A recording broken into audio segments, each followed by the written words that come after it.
Hello and welcome to the National Television Network, where we bring you the live coverage of the sitting of the Senate today. The Senate will be debating the Appropriation Bill for 2019-2020, where the senators will make their contribution to the debate. This is the upper house. Also today there will be the swearing in of a new senator who will replace Dr. Baldus Raymond, who resigned on Monday, April 29th. That was yesterday.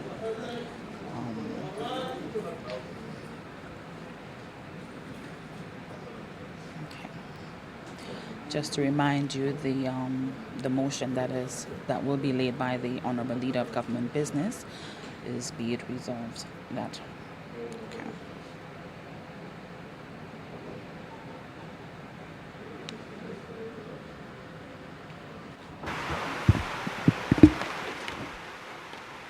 Almighty God, by whom alone kings reign, princes decree justice, from whom alone cometh all counsel, wisdom and understanding.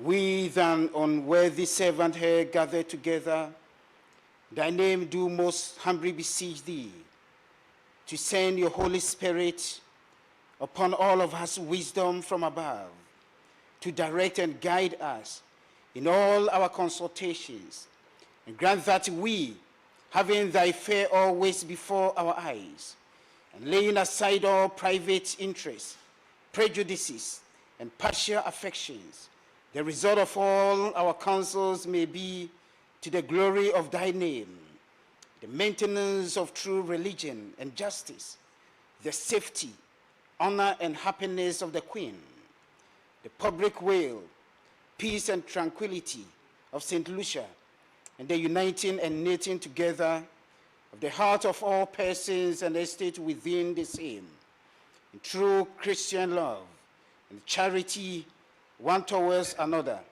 through Jesus Christ our Lord. Amen. Almighty and everlasting God, we commit this session, O God, into your hands. We invoke your Holy Spirit among us, O God. Wisdom, knowledge, O God, comes from you. So even as your people debate, O God, upon the interest of the nation, their heart, O God, will be directed by your Holy Spirit, that everything said and done will be done according to your will. We pray for the President, O God, even as they guide this meeting. Father, you guide her to guide us, O God. We want to thank you. The grace of our Lord Jesus Christ, the love of God, and the fellowship of the Holy Spirit be with us now and forevermore. Amen.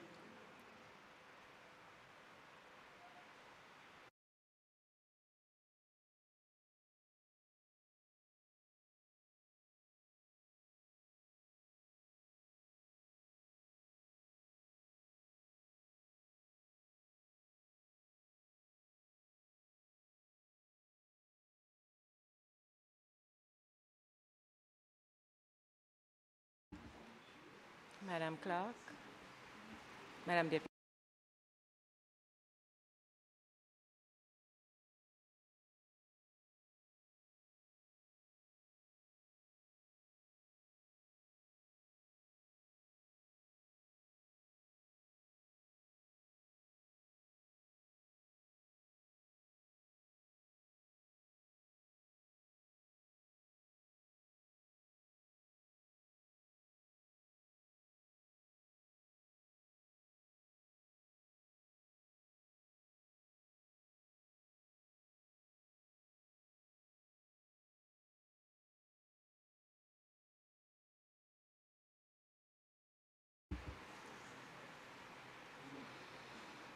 Good morning, Senators. I wish to advise that in keeping with Section 122 of the Constitution of St. Lucia, by letter dated April 29, 2019, Senator Dr. Eubaldus Raymond informed me of his decision to resign his position in this Honorable Senate. The cited section of the Constitution informs, and I quote, that the seat shall become vacant when the writing is received by the President. The said writing was received by me today, April 30th, 2019. Madam Deputy.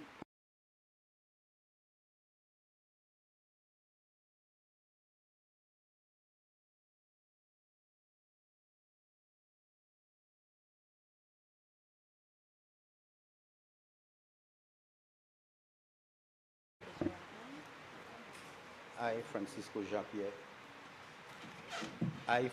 Jean-Pierre, do solemnly affirm that I will be faithful and bear true allegiance to St. Lucia, that I will uphold and defend the Constitution, the laws of St. Lucia, and I will conscientiously and impartially discharge my responsibility to the people of St. Lucia. I do affirm.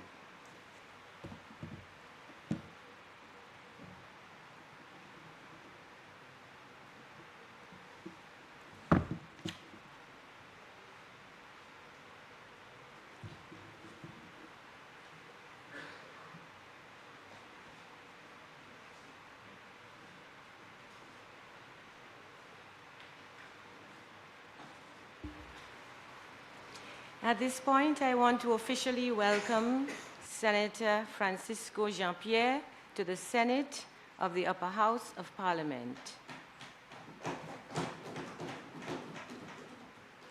It is my hope that your tenure here will be fruitful and to the mutual benefit of all of us.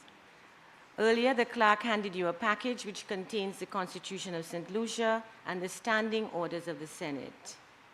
I urge you to read them carefully, as it is these documents that will guide you in this chamber. Senator, I am sure your sojourn here with us will be enjoyable and productive, and we look forward to your contributions to the debates throughout the sessions. I beg to report that I have received correspondence from the Speaker of the House of Assembly advising that the following motion and bill were passed in the House of Assembly and forwarded to the Senate for its concurrence. National Savings and Development Bonds Act, Resolution of Parliament to raise funds by the issue of savings bonds, Appropriation Bill 2019-2020. Select committees will be dealt with at the next session, and as stated by the Speaker of the House of Assembly, we will continue to encourage members to select committees as they are vital to the democratic process, the legislative program, and the improvement of our standing orders. And please join me in welcoming the students of the Beanfield Comprehensive Secondary School.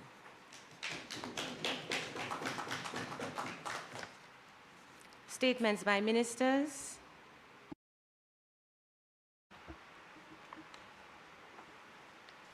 Good morning, everybody.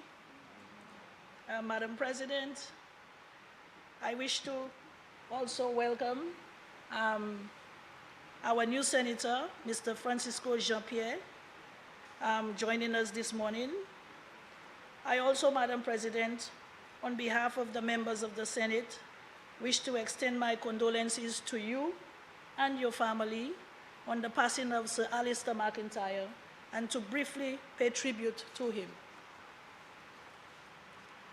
Sir Alistair was, in his own words, an unapologetic regionalist. He played a monumental role in the development and integration of our Caribbean region, while at the helm of CARICOM and other regional institutions like CDB and the regional negotiating machinery. On the international stage at the United Nations, where he worked at the highest levels, his stewardship was exemplary, and he was always working for the benefit of our Caribbean people. And of course, Madam President, we cannot leave out one of his great successes, the reorganization and expansion of the University of the West Indies. May we continue in his good work, and may his soul rest in perfect peace. Thank you, Madam President.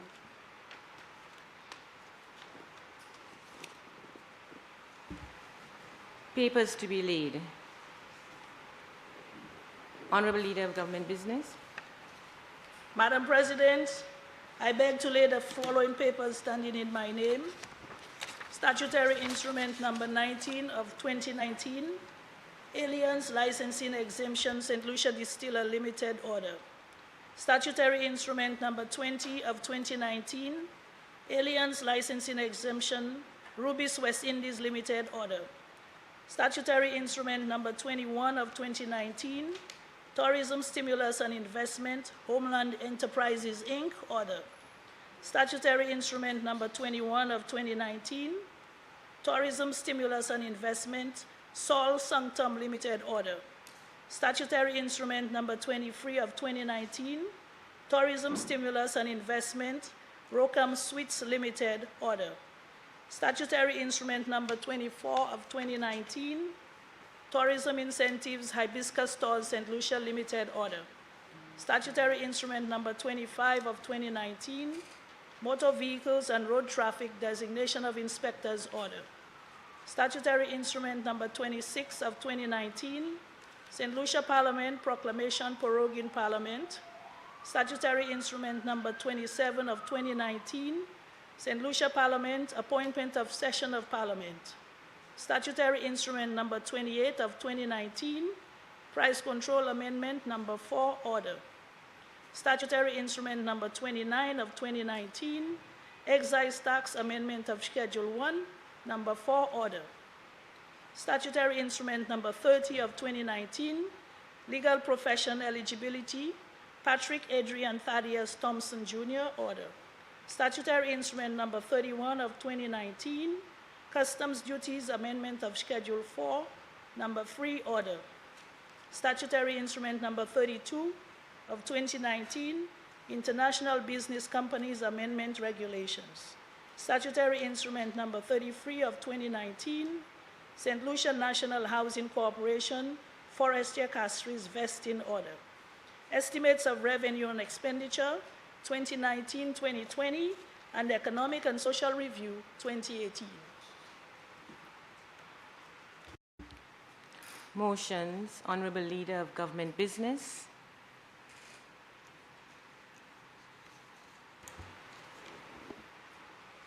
Madam President, I beg to move the following motion standing in my name.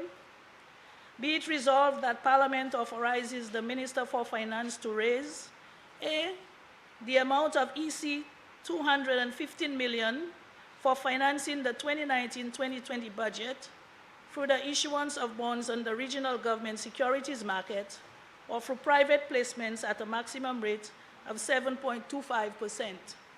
And B, the amount of EC 380 million for refinancing the existing debts through the issuance of bonds on the regional government securities market or through private placements at a maximum rate of 6%. Madam President, this is a straightforward motion, for within the estimates of revenue and expenditures, we have budgeted $1,244,871,500 EC dollars for recurrent expenditure. And as far as capital expenditure is concerned, we have budgeted an amount of EC $246,717,500, resulting in a total of EC $1,591,589,000, comprising the entire budget for this fiscal year.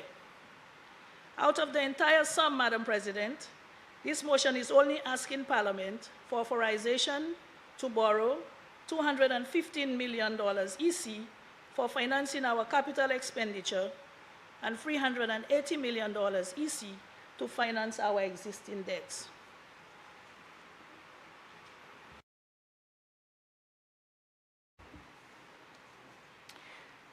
Honorable Senators, the question is that Parliament authorize the Minister for Finance to raise A, the amount of $215 million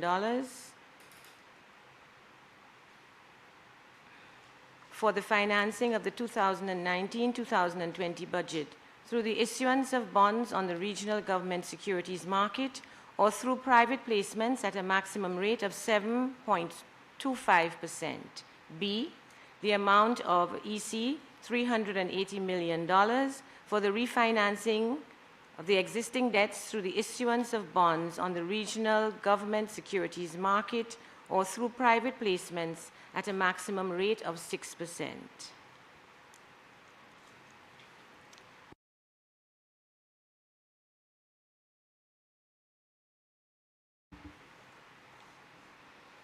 I now put the question. As many as are of that opinion, say aye.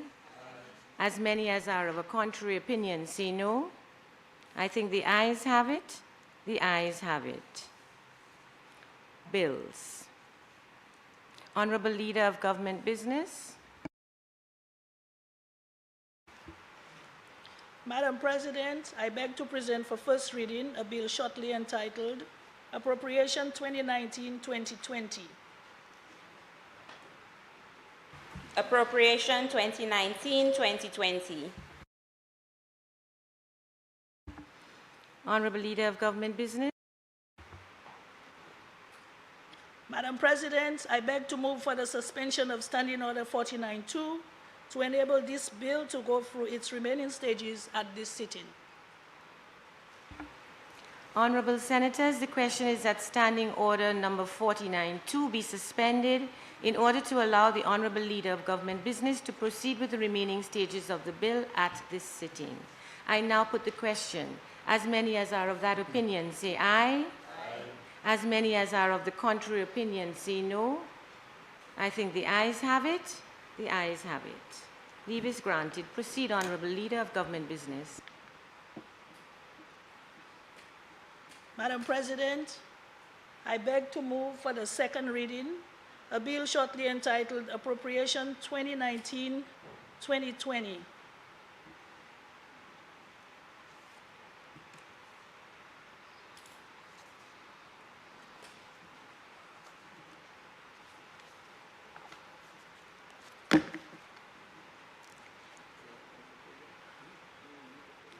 Madam President, let me say that it is a pleasure and an honor to be here to present to you the Appropriations Bill 2019-2020 for this year's budget.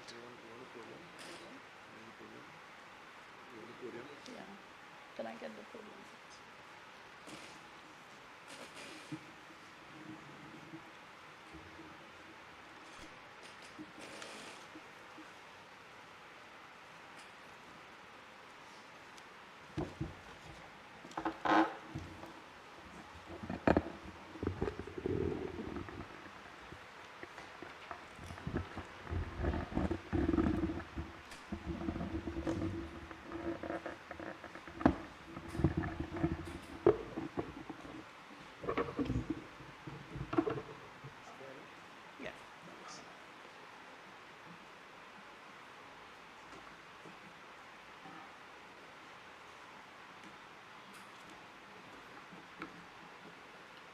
Madam President, if you will just indulge me before I really get started with my presentation to just say a few words.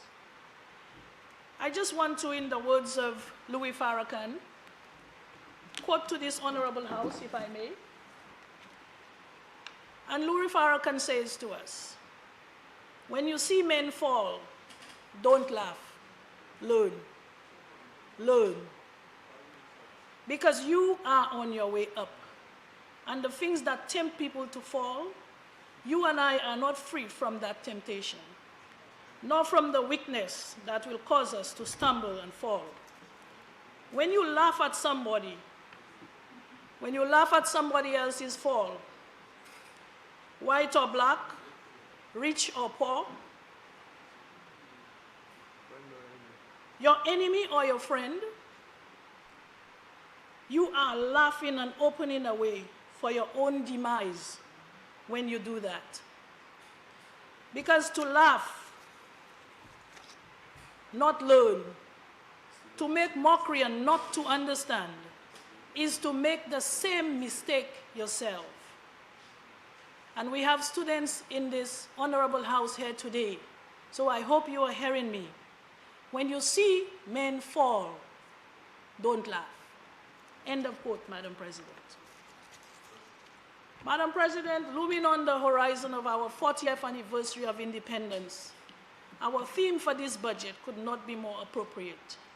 It is growth by empowerment for a better future. In 2016, Madam President, our Prime Minister, my fellow cabinet colleagues and myself took an oath to serve our people and our country. Through the past years and to date, we have worked assiduously to fulfill our mandate, and we have produced. But we have not done it alone, Madam President. We have done it by empowering our people so they too can participate, and by so doing, enjoy the fruits of our labor. Madam President, as we promised by the theme of our 40th independence anniversary, all in, our journey, our future. We need our entire citizenry to participate to make our St. Lucia a better place to call home, a better place to live, and a better place to work. In order to do so, and as mandated by our manifesto to the people of St. Lucia, in this budget, Madam President, we have presented programs and projects that will allow us to continue growing our economy and our society. Madam President, at this juncture, under the leadership of our Prime Minister, the Honorable Alan Michael Chasney, almost every desirable economic indicator is positive. We have experienced 3 consecutive years of positive growth, coming into office on the heels of 3 years of recession. And that is what the people of St. Lucia elected us to do, Madam President, to turn our economy around. This budget, Madam President, is designed to allow everyone to get a fair share of that growth. I cannot boast that we have done everything that the people of St. Lucia deserve.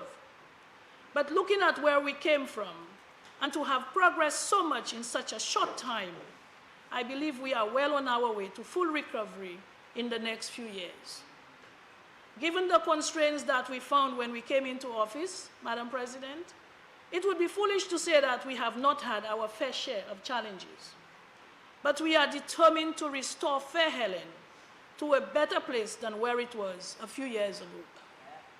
I do not know if you can recall the term hard guava season, Madam President.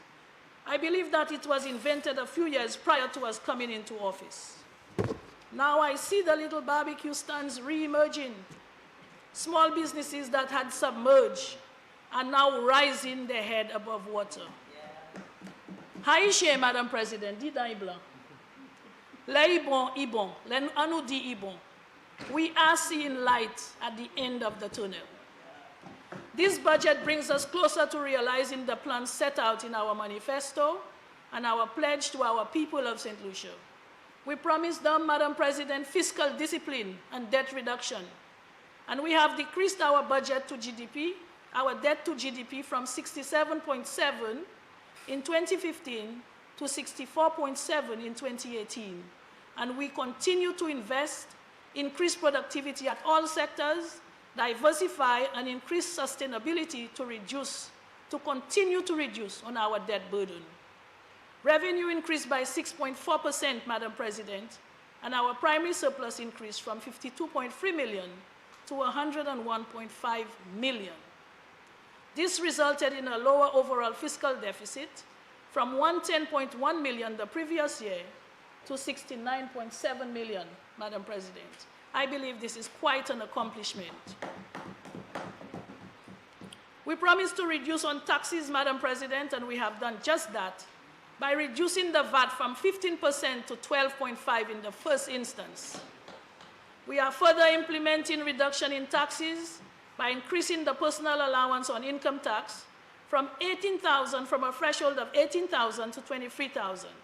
So unlike what obtains now, where the break is for persons earning 18,000 or less, persons earning from 23,000 or less will not be required to pay personal income tax.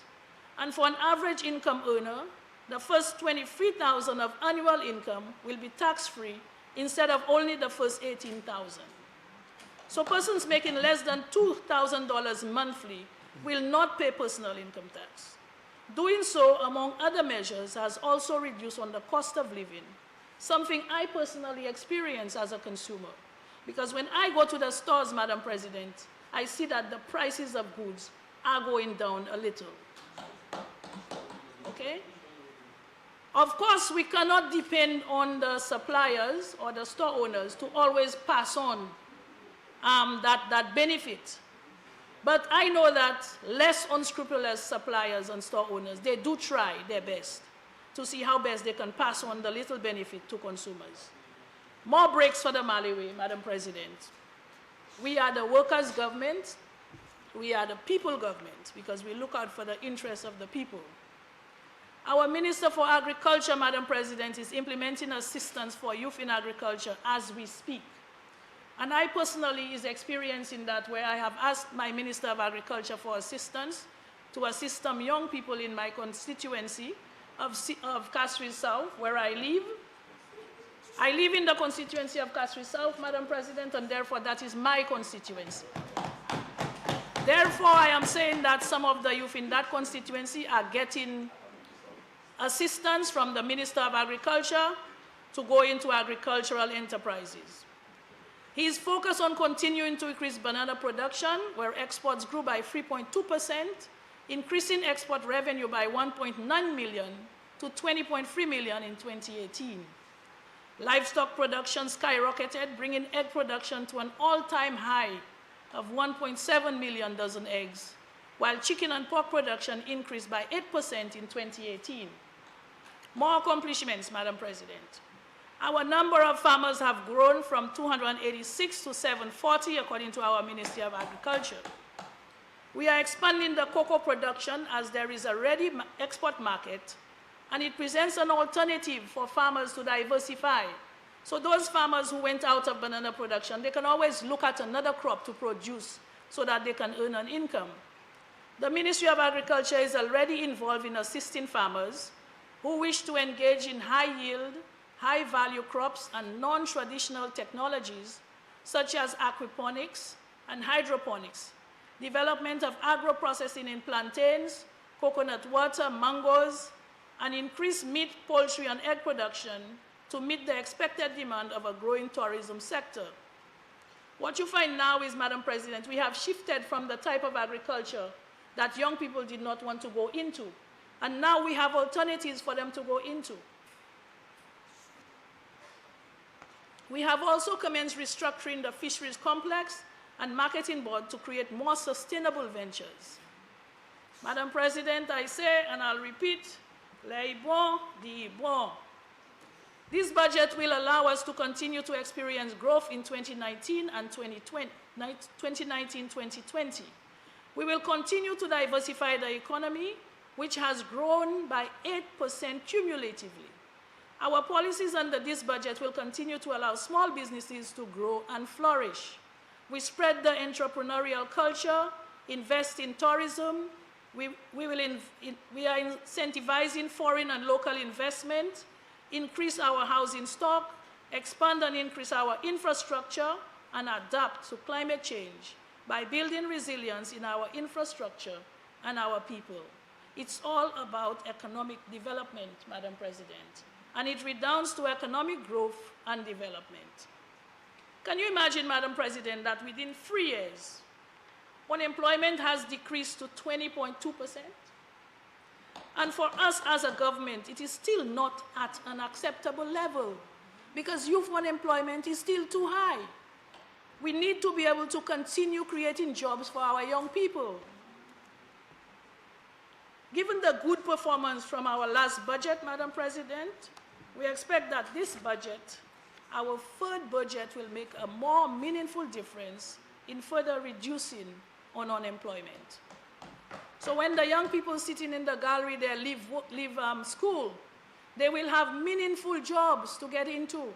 And this is what my government is about. And it is our government, it is all of us that this government serves. Our Prime Minister could not have put it better, Madam President, when he said, and I quote, "What this budget proposes to do is expand the reach and impact of growth in the economy for the benefit of every St. Lucian, a fair share for all," unquote. Madam President, our projections for growth are looking more positive this coming year. Our upcoming infrastructural investments in our construction sector is poised for major activity this year when we unroll the HIA rehabilitation project, Uwanora International Airport Rehabilitation Project, at an estimated cost of $175 million. The Taiwanese-funded road development program amounting to $42 million over a 36-month period. The West Coast Road and Millennium Highway Road rehabilitation projects, funded in the tune of $43 million in grant funding, are all in the pipelines. The new St. Jude Hospital, at an estimated cost of $30 million, in works is looking positive for preparation and completion during this period. Construction works is also due to come on stream on the John Compton Dam, Dennery Water Supply Redevelopment Phase 2, and Viewfort Water Supply Redevelopment, all in this fiscal year. The Castries Market redevelopment, as well as Castries and Viewfort Port developments, are also due to commence this fiscal year. A number of hotels are also scheduled to be built this year through private sector development. Of course, the well-known, renowned DSH continues with our first race being rescheduled, but never you mind, Madam President, we will get there. In spite of all the obstacles, in spite of all the setbacks, we will get there because horse racing is a very lucrative sector for us to get into. Some of our young people, I'm sure, will really enjoy getting into horse racing in St. Lucia, in their own country, something that they see happening on television. And as a tropical country, we have so much that we can invest in activities such as horse racing. So the famous DSH, Madam President, that so many are objecting to, well, maybe I should say so few are objecting to, but trying to stall, we are going to keep the focus and it will become a reality. Madam President, my government, like the Prime Minister said, is convinced that economic growth and fiscal performance reinforces each other. As such, we will continue to maintain fiscal performance grounded in the creation of sustainable revenue streams to finance our programs. We have always maintained, Madam President, that when we borrow, we are always going to ensure that there is a revenue stream to pay for that borrowing. We will improve on creating efficiency in the collection of revenue and ensure that all government agencies practice fiscal prudence. Madam President, in the area of youth development and growth, our education strategy speaks to modernizing the school curriculum and teaching practices to make education or schooling more conducive to learning and skills development in tune with the world of work. Many kids leave school, Madam President, as you know, and they are not ready to get out there and to work. They do not have the necessary skills for them to join into the job market. So we are saying we are going to be transforming our education system so that these people, when they leave school, they can get into the world of work. We are now in the process of revamping the Smart School project to broaden its scope. My government will invest $20.6 million in sporting facilities and sports programs across the country, some of which we have seen starting to roll out. Example, Soufre. I was at one of the groundbreaking ceremonies myself, Madam President. Dennery and Miku. As we speak, the Form Freeze at the Grosile School is being introduced to the new sports curriculum. Not only will the focus for youth be on sports, but also on music and creative arts, to name a few activities. Permit me, Madam President, at this juncture, to mention plans for the further development of our music industry. And my Prime Minister articulated that in his budget presentation in terms of where we want our music industry to go.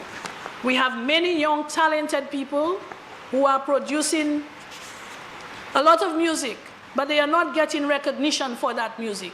That music is being played all over the place, and they do not know how to get out there and to market their music so that they can make a living out of that.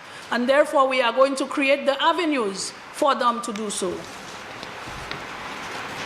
In the area of health services, Madam President, if you will allow me to deviate to thank those who make such a meaningful contribution to the healthcare sector in St. Lucia. This is really an area where the people who work in that area are not really getting the credit that is due to them.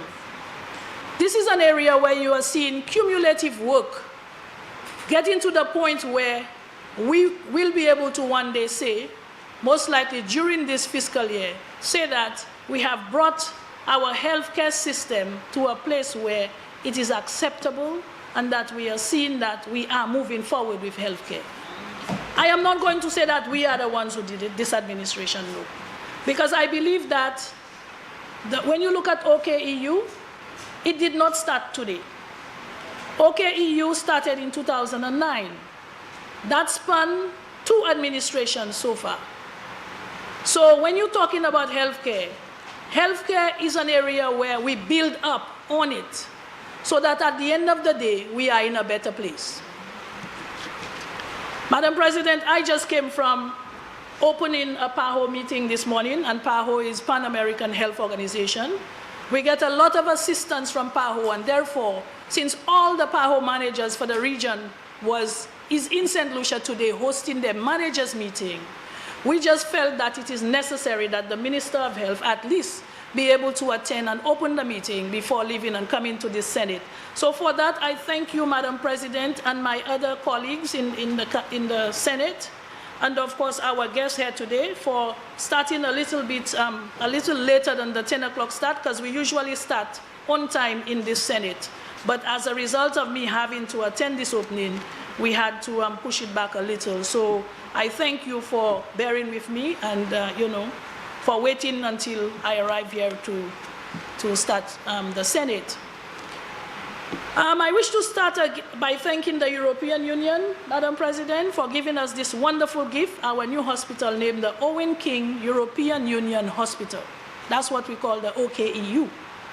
The government and people of Cuba, who has continued to provide us with human resource assistance through a wonderful cadre of medical personnel who assist us in our medical care facilities here on island on a daily basis. My heart goes out, Madam President, if I may say that Dr. Lopez, the head of the Cuban team here in St. Lucia, my heart goes out to him because he comes at every beck and call, and he's there with us. My gratitude goes out to the government and people of Taiwan when it comes to healthcare. They assist us with medical personnel as well, and they provide medical practitioners, particularly those at St. Jude Hospital. They provide our workers at St. Jude Hospital with training, where they take them, a group of people, and send them to Taiwan. And there's an exchange where they provide training for our people at St. Jude. And of course, occasionally we can send other people from the other areas as well. They also facilitate St. Lucia's participation at the WHA, the World Health Assembly. Without them, we of course have not been able to attend, and now they assist us in attending this great body of being exposed to this great wealth of information that is provided at the WHA. And also it gives us an opportunity to participate so that St. Lucia's voice is heard at the WHA level. Heartfelt thank you on behalf of the government and people of St. Lucia to all our hard-working healthcare givers, whom I know work tirelessly and in very strenuous conditions to take care of our sick and those in need of care in our own country. I thank you all. My own ministry, Madam President, as healthcare is a critical area in our development. As we speak, we have a large contingent of the PAHO people, like I mentioned, and they have put everything in place to assure that this meeting goes well and that all the managers are very comfortable and the accommodation is great. So I want to say thank you to my people at the Ministry of Health. And without their support, of course, my government could not have accomplished as much as we have in the healthcare sector. This financial year, the government will invest $162 million in our healthcare. The staff and workers at the Ministry of Health and throughout the healthcare sector are working tirelessly to institute the National Health Insurance. A fund will be established specifically for the purpose of instituting National Health Insurance. Government will be responsible for providing coverage for the poor and the most vulnerable within our society. So the people who are not working, the people who are unemployed, the single mothers who cannot afford health care for themselves, they must not be afraid when they hear that we are going to put in place a national health insurance. This is a good thing. It is going to provide for all of these people. Government is going to absorb the cost for health care for the marginalized, the poor, the vulnerable. There will be continued consultation with all stakeholders, Madam President. Of course, these consultations are not new because national health insurance has been on the table for a very long time. We must give some credit to our own pathologist, Dr. King, Stephen King, who has been working for a long time on finding a workable model of health for health insurance. And of course now, many other people have joined him in doing so, and we are continuing to try to finalize a model for national health insurance.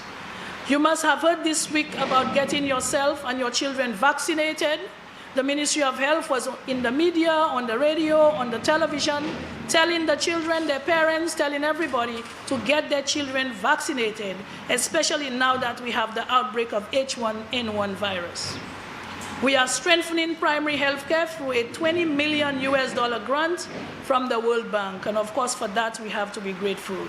We are implementing a quality assurance framework through the adoption of ISO 9001, 2015, the international standard for quality management systems. I am going to go a little bit further into OKEU, Madam President, because there is so much talk about OKEU. Full commissioning of the OKU hospital continues as we have been able to transfer some services. And these services include dialysis, physiotherapy, all outpatient services with the exception of oncology, part of pharmacy and lab services. We have been able to transfer these services to OKEU.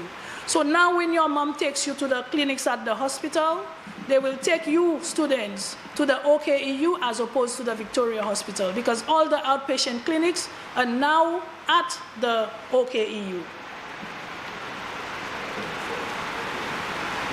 It is therefore expected, Madam President, that the transitioning will continue into the first quarter of this budget, and hopefully we will have transited everything and everyone to the new hospital. Plans for the physical relocation of all staff, equipment, and services from the Victoria Hospital are well in advance. Victoria Hospital, however, has 164 beds, while OKEU has 121 beds. As a result, we have to pick up the additional somewhere as we recognize the strain that the workers and patients are under in the old plant. So in order to quickly remove them from the Victoria Hospital, because as you probably know, the Victoria Hospital is very old, and some places in the Victoria Hospital are actually falling apart. So we have to move the workers quickly to the OKEU. But like I said, we have a shortage of beds at OKEU, because OKEU was really built to support a system that has a very strong primary care structure. But we do not have that system as yet. We are currently putting it in place, and sooner or later we will be able to have a very strong primary care infrastructure. So where are we going to pick up the additional space, Madam President? We are going to do so by retrofitting the wellness center so that we can get the additional space we need for the additional beds. I have heard people talk about how we are going to remove all the mental patients and we are going to send them here and there. Madam President, I can assure you, for now, the mental patients are not going anywhere. They are staying at the wellness center. However, the wellness center has a lot of unutilized space. Therefore, we are going in and retrofitting so that we can utilize the additional space that is not being utilized right now. Many people believe, Madam President, that the wellness center, the patients in the wellness center, they are housed inside of the large structure itself. The large building itself does not house any mental patients or any patients from the wellness center.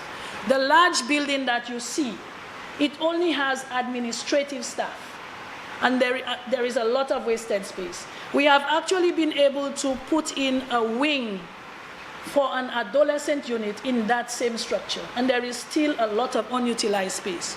So we have no doubt that we will be able to create the additional space we need to take the overflow of beds coming out of the Victoria Hospital into the Owen King EU Hospital. The Cuban Eye Health Program will be relocated to the old Turning Point facility, and that will be at an estimated cost of $1.45 million. That's budgeted for. The oncology unit will be relocated to the National Mental Wellness Center at an estimated cost of $1.2 million. The sexually transmitted infection clinic, the STI clinic, will also be relocated to the wellness center, to the Castries Wellness Center at an estimated cost of $2.3 million. I will just say a little about St. Jude. Madam Speaker, Madam President, St. Jude, like I have already mentioned, is supposed to go over a duration of about 18 months. Of course, we know by now that that is not engraved in stone. Madam President, things happen. Sometimes when you try to get your plan from the planning unit, it takes more time than you expected. And therefore, we are judging based on what we already have on the ground, the financing that's available, that we should be able to complete by 18 months. Honorable Leader of Government Business, you have 30 minutes left. I think that will be sufficient, Madam President. Yes. I wish to take this opportunity, Madam President, to express my gratitude to the staff of St. Jude and the people whom St. Jude Hospital serve. For too long, they have been deprived of a proper hospital, and I believe that we can assure them we will make it happen in this fiscal year. So the people of the South can find some consolation in this budget, because we are looking to complete the St. Jude Hospital within 18 months. So we are going to see where that goes. But at least we have started breaking ground, and I'm sure the work is not going to stop. We are going to continue until we are able to deliver a hospital to the people of the South to replace the St. Jude Hospital. Madam President, with the assistance of PAHO, 17 of our primary care centers, including Comfort Bay, are getting a much-needed overhaul to convert them to smart healthcare centers. And we were just glorifying that this morning, the amount of assistance that we are getting from PAHO. This is meant to convert them to safe and climate-resilient centers with lower carbon footprints and to make them less costly. These smart facilities include Comfort Bay Senior Citizens Home, La Clary Wellness Center, Viewfort Wellness Center, the Transit Home, Deriso, Bellevue, and Monrepo, Saltibus, Montgouge, Lafargue Wellness Center, Bexon, Labrie, and Richmond Wellness Center, Monchy, Entrepot, Tirocher, and the Castries Wellness Center. We will also be constructing a new wellness center in Niku through funding by the World Bank of $1.2 million. The polyclinic in Dennery will continue, and a new Soufrière hospital will be constructed. The Soufrière Hospital, of course, we already seen the blueprints for the plan for that hospital. We have already acquired the space, the spot to put that hospital. So it is all coming, Madam President. It is all coming together. These three facilities will relieve the pressure on the National Hospital and provide expanded health care to our various communities. We already know that the Grosile Polyclinic, Madam President, we have extended on the hours up to midnight every night, including weekdays, weekends, and holidays. So you can see where we are moving to have a very comprehensive healthcare system, but of course it is difficult to create systems that are efficient. So this is taking a little time, but the Ministry of Health, the government of St. Lucia, and I believe almost everybody that is concerned about healthcare, we are all putting our hands together to ensure that we have that done and that we have a good healthcare system. Madam President, I'm just going to touch on citizen safety, and I know that I have my fellow senator who is going to expand on that. But Madam President, I have been listening and looking at the crime wave that we have in St. Lucia. And sometimes I hear people speak very carelessly about how, oh, these people, they are crooked, they are, this and that, the youth of today, and so on. We have many, many, many young people who are being very, very, very productive in our society. These people who engage in crime and criminal activity These people who endanger the lives of other people, even the people who drive recklessly on the road and cause other people to get into accidents. These people are very few. They are not the majority, and thank God for that. But when we are looking at these people, we also have to remember the positive side of the young people, that we have so many young people that are performing. We have a young man, Mr. Dijon, who went into the Sagasam business. This is the only person on island who decided that, hey, out of this big problem we have, the Sagasam CMOS, that stinky stuff by the sea, that I can take it and do something good with it. Who would have ever thought of something like that? It took a young person to come up with that idea. So we have to give the young people credit where credit is due. We have many, I cannot mention all of them in this forum, but we have many young people who would amaze you at how articulate they are when they speak to you. You would be amazed of how politically aware, politically savvy they are. They can challenge any minister and win. So I am saying this in this house today because I see many young people. I see the hope. I see the future for tomorrow in you. And you have to rise above this talk about young people doing this and young people doing bad things and the youth of today. You are the youth of today. And Honorable many Leader of of our Government youth... Business, remember you're addressing me. Yes, sorry, Madam President. I am very excited about seeing the students here today because these are the people who are going to be sitting here in a few years' time. And when we, the leaders, when we, the adults, do not conduct our business properly, Madam President, through this budget, we are addressing many of the issues that the youth are faced with. And when we come in here and we pretend that this is not happening, on both sides, Madam President, it is wrong. It is wrong. Because successive governments have tried. And we, this administration, we are continuing to try. We have invested. If you look at the estimates of expenditure, Madam President, you will see the areas where we have invested the most amount of money in some of these different areas: education, health, criminal justice, the justice system, agriculture. Look at the estimate of expenditure. Now, I am not saying that it is because we are in office and so on and so forth. When you look at economic development, you have to look at spending more money to get better results. So at each point in time, you will see how the budget has grown and grown and grown. This morning, we were praising, the PAHO people were praising St. Lucia for spending over 6% of the budget on healthcare. Because with over 6%, the only one in the region that spends so much, it surpasses international standards. But what they're saying is that we should have greater efficiencies in healthcare. So I have taken that down, Madam President, so that I can look into that. Because what they're saying is we need to have better competencies in healthcare. We need to have better results based on the money that we are spending in healthcare. So that was a point of note. So I am not castigating blame or blaming anybody for the past. We grow. And this is why we've had 3 years of growth. This is what people put us in office to do. To grow the economy, to take care of business, and anywhere that things are not right, we have to make it right. That's right. And what my Prime Minister says is that we will do it. It will be done. Maybe we have not done it in the past 2.5 years, but we will do it. The intention is there.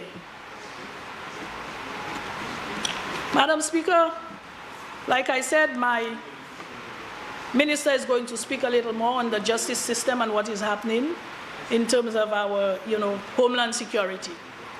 But our budget, Madam President, is based on a people-centered growth. We believe that we need to focus on 6 key areas, and we have done that in this budget. The 6 key areas that we are really putting a lot of focus on, not that the others are not important, but maybe these are more critical. They have higher priority for us. And these areas are healthcare. You've heard me speak about healthcare and what we are doing in healthcare. Education. We don't have a perfect system. I do not know of any perfect system. But we are striving for perfection. And that is what is important. You have to strive to become better and to become greater people in your country. We have to strive to make St. Lucia, Madam President, a better place to live, a better place to work, a better place for all of us, not just some rich and some very poor. We are very concerned as a government about all these people that we have that are so poor, that do not know on a daily basis where their next meal is coming from. And that is what we have to consider when we're looking at crime. So I will move on. Healthcare, education. Of course, if you drop out of school, Madam President, where will you be? Where will you be in 5 years from now, 10 years from now, 15 years from now? Madam President, some of us as children, we believe, my mother cannot afford to send me to school. She tries. But the first thing I do, I cannot take it anymore, I drop out. But that is when you must stay in school. You must do everything it takes, Madam President, to get a good education. And we are setting the grounds for you to do so.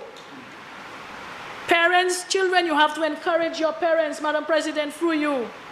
Young people have to encourage their parents to go to the Ministry of Education and speak to the managers, the people at the Ministry of Education. Because sometimes, Madam President, we have avenues that they can take to get some assistance. But the majority of the people do not know that. And they do not even go and look for that assistance. They must approach people at the Ministry of Education. The workers are very, very helpful most of the time.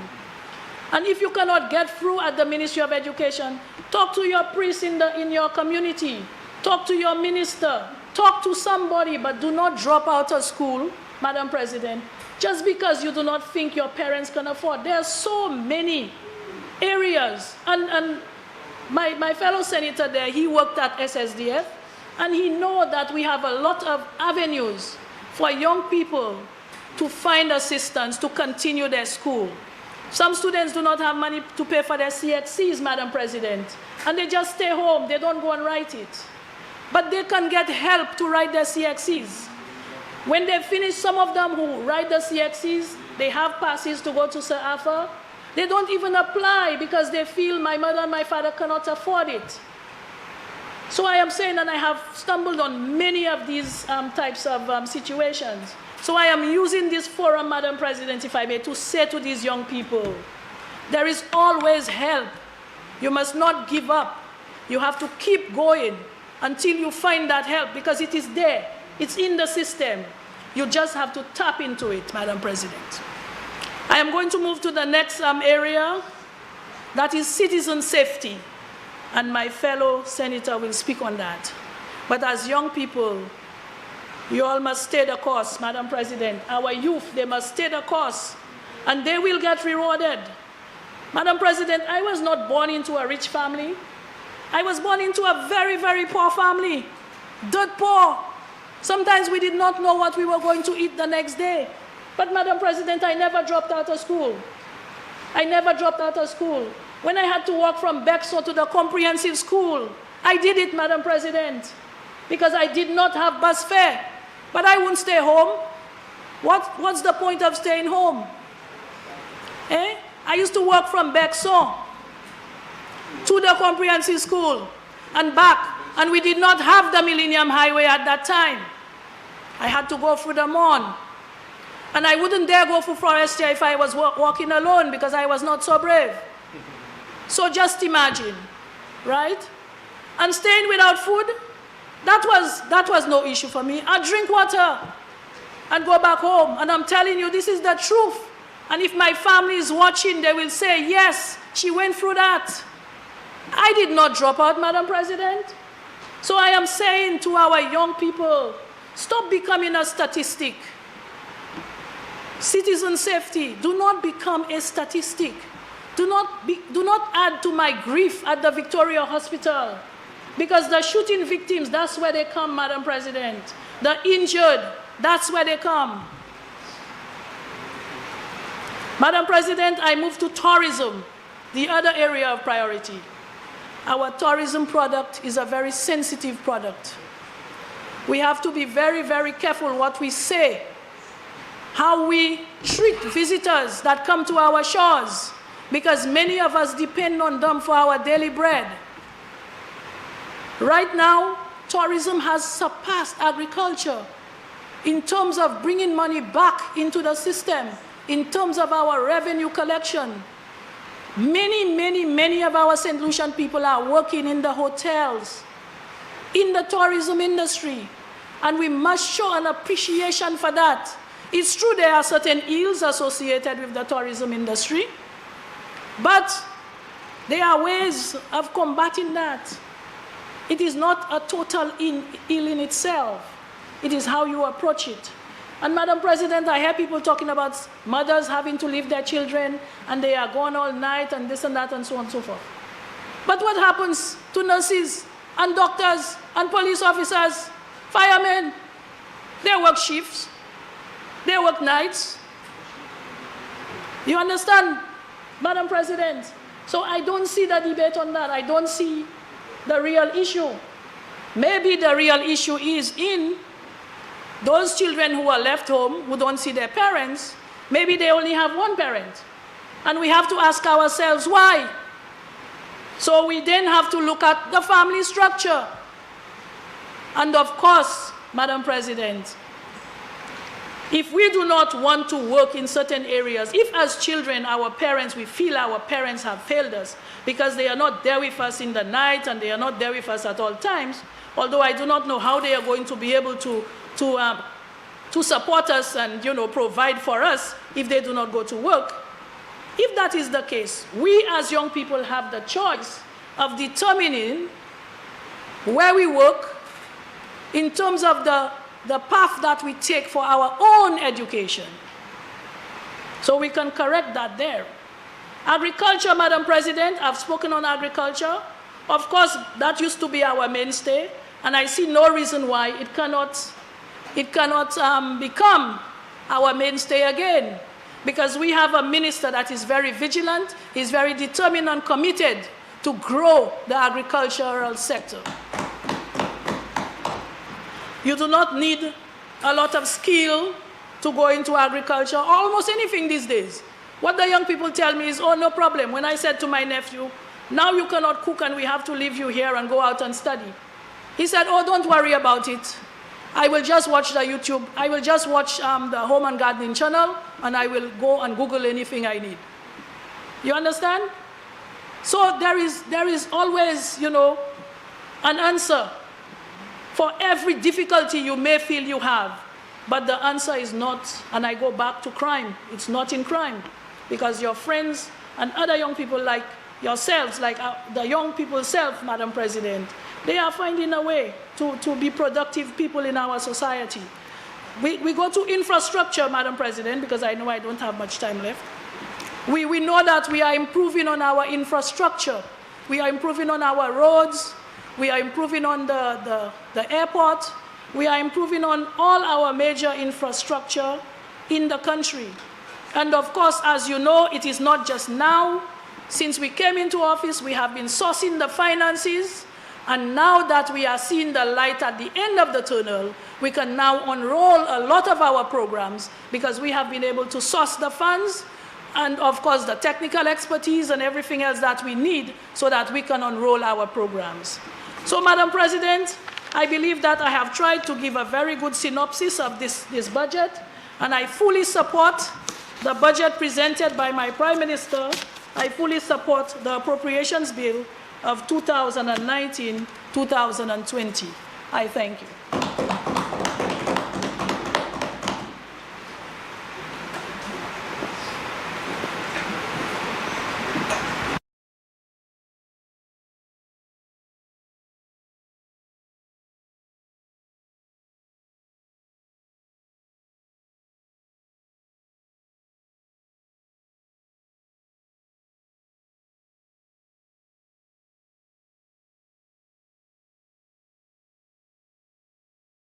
Madam Deputy.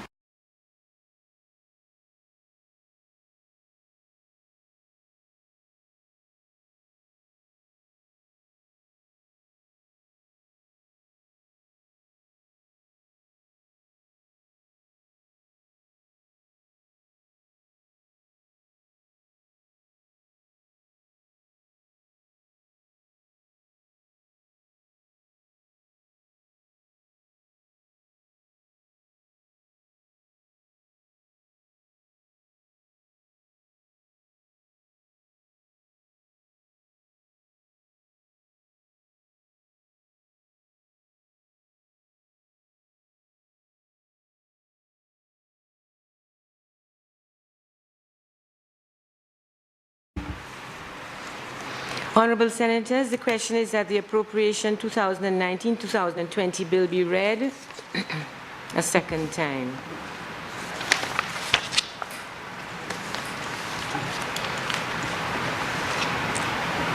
Honourable Leader of Opposition Business.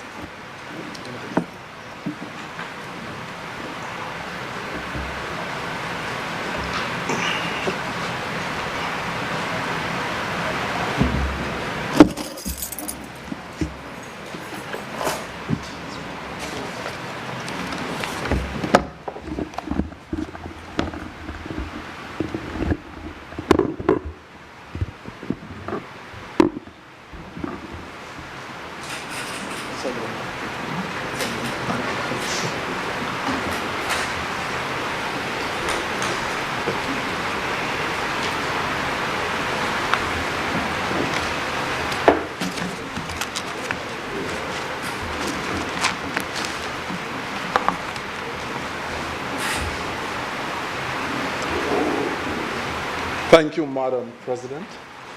Good morning, and first let me add my voice in welcoming the Senator Jean-Pierre to this Honorable House and extend good wishes and do hope that we all share and have a productive time here as we all seek to make our contribution in this Honorable House.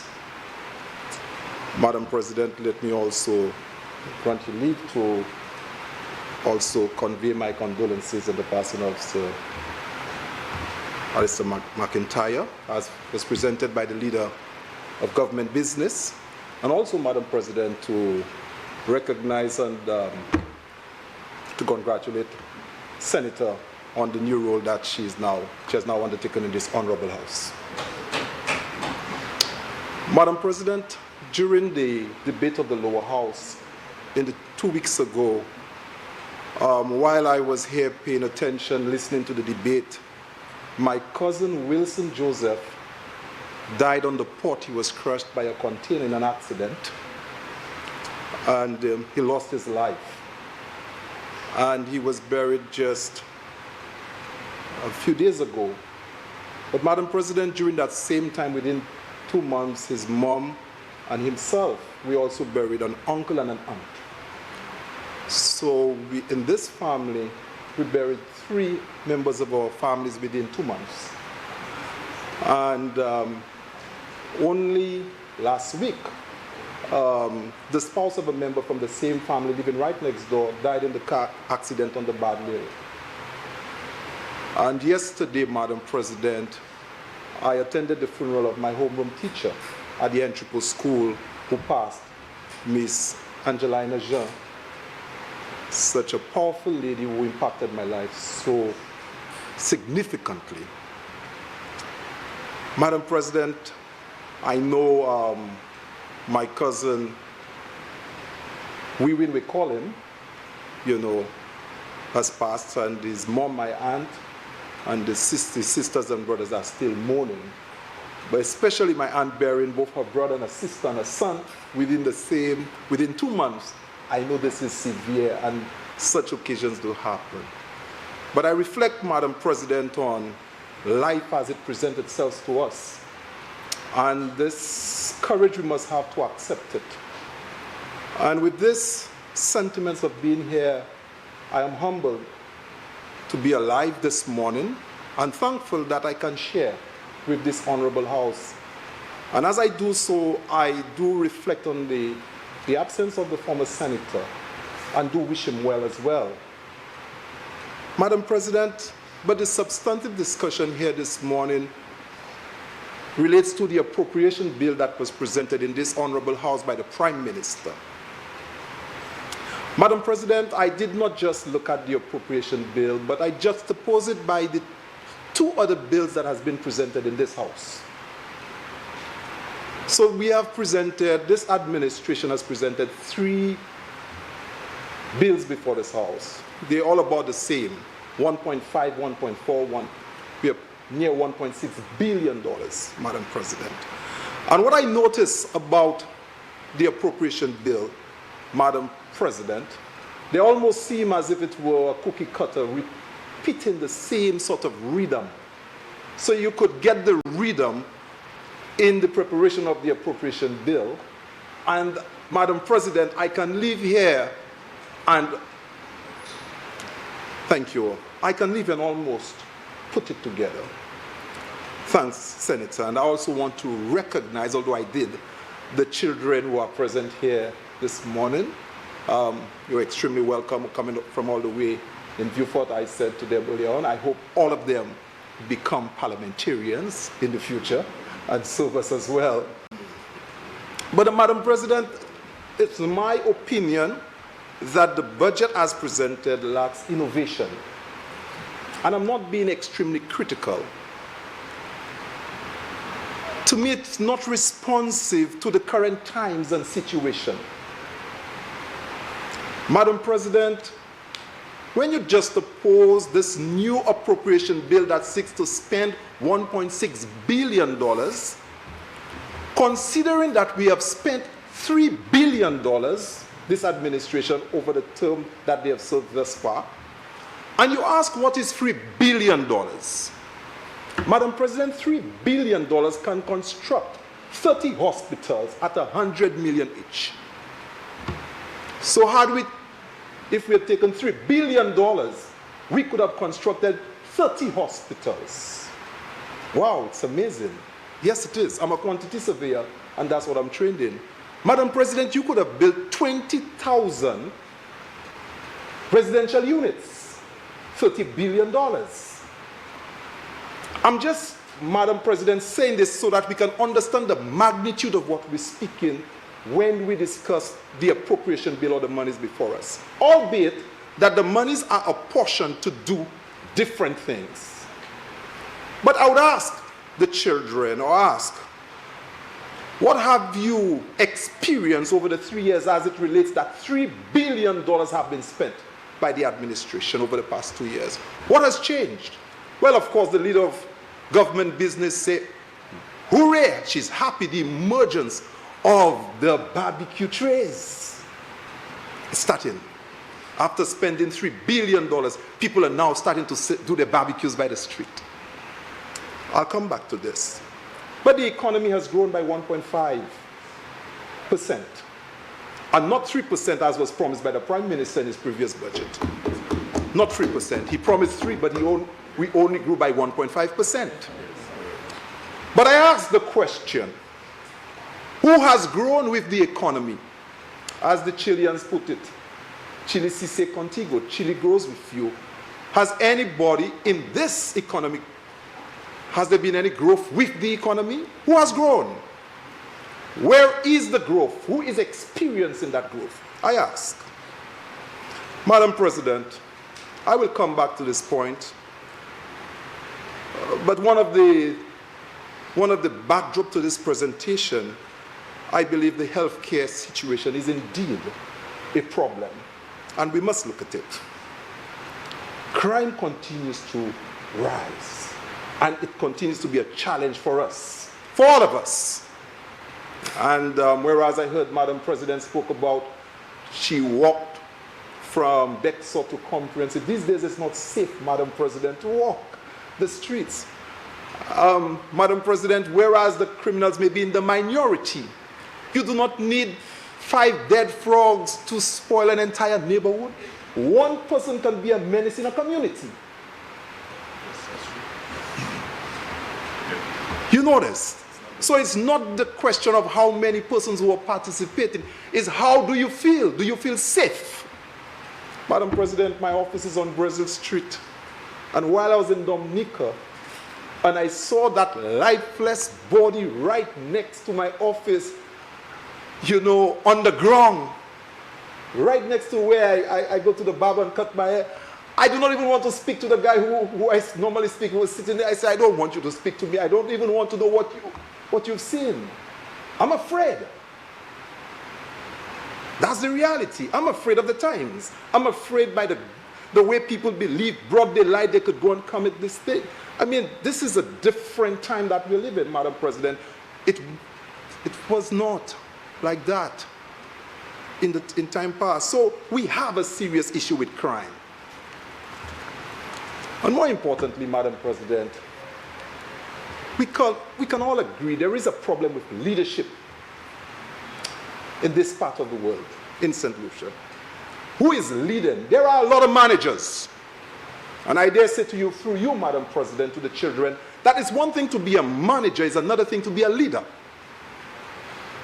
Because when you are a leader, you need to carry next to you your altar of sacrifice, because you need to do things that are unpopular. And sometimes you need to go down for the things that you believe. Leadership can be a lonely place. And if you're head of the Students' Council, sometimes your friends might disagree with you, but you are leading. You must have guts. You must believe in something to lead. I am not feeling the presence of somebody leading. All I can feel is quite a few managers managing.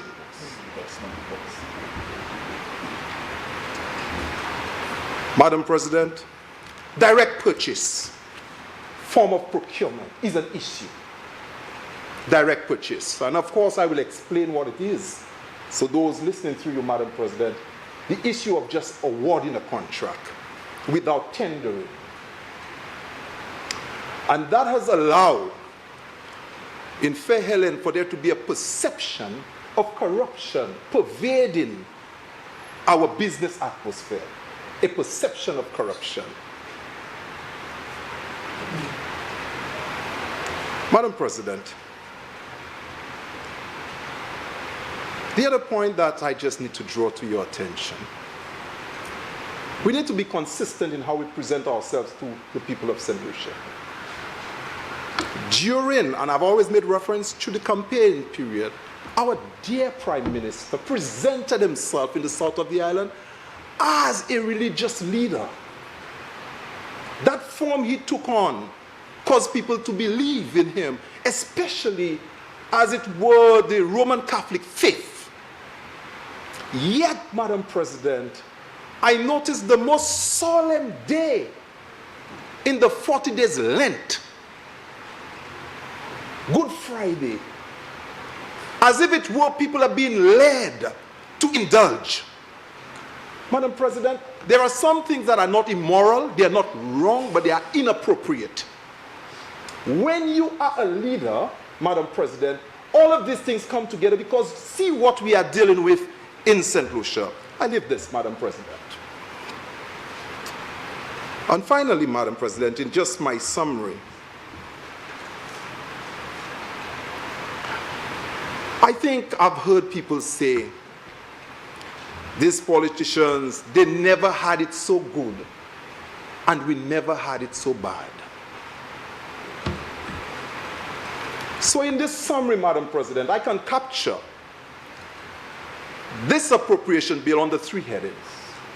One, a lack of fiscal responsibility as presented because of excess borrowing. Two, the issue of procurement and the absence of leadership. Let us take on the first one. Lack of fiscal responsibility, which is the balancing relationship between your revenues and your spending. Madam President, a good definition for fiscal responsibility, it means that if the economic cycle is at a stage of normal growth, then the government tax receipts must be greater than the government spending. That's what it means. It means, therefore, your table in the dining room cannot be larger than your kitchen. You cannot eat more than you can grow. You understand?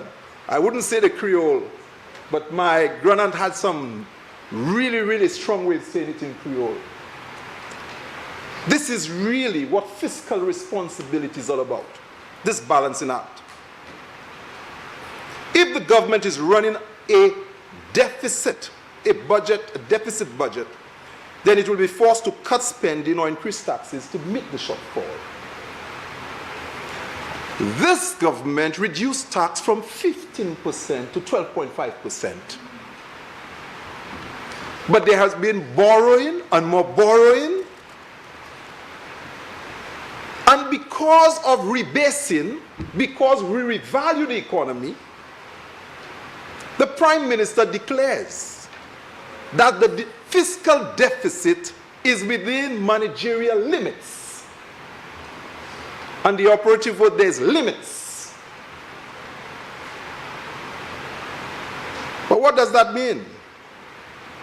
And of course, if you take a cursory look at 3 of the presentations made in this honorable House, the net financing requirements for 2017-2018 was $240 million. They need to get $240 million to support the budget. In 2018-2019, it was $197 million. And 2019-2020, it is $332 million. Increased. So what does this mean, Madam President? I am not an economist. I am more comfortable as a quantity surveyor. But I'll tell you, Madam President, all of the research has shown when you are approaching such statistics, you are heading to the IMF, or you are nearing the IMF. And the IMF, when you go to the IMF, what happens? The middle class, the lower class get destroyed, obliterated. Not the owners of hotels, nor car dealers, nor owners or directors of manufacturers. The middle class, employees, teachers, nurses get decimated when you go to the IMF. And just to make this point even clearer, Madam President, I just want to read a short quotation, just a short quotation from a paper from a student from the University of the West Indies, Cape Verde. She wrote a short paper, and if anybody needs it, I could share it with you. She just happened to be my daughter, Madam President. It's a short paper, Jeremy Henry. The negative consequences of Barbados' implementation of IMF policies in the 1980s and the early 1900s were heavily felt by the middle and lower classes. According to Krista Hines and Jeremy Stevens in the article, Fiscal Crisis in Barbados, comparing the early 1990s and post-2008 crisis, the actions, that's by the IMF policies, made life difficult for the middle strata of the population by cutting their purchasing power and their abilities to service loans, and also had ripple effects through the economy by imposing hardships on businesses, some which were forced to close, worsening the unemployment problem, imposing hardship on the working class who may have received assistance from middle-class family members.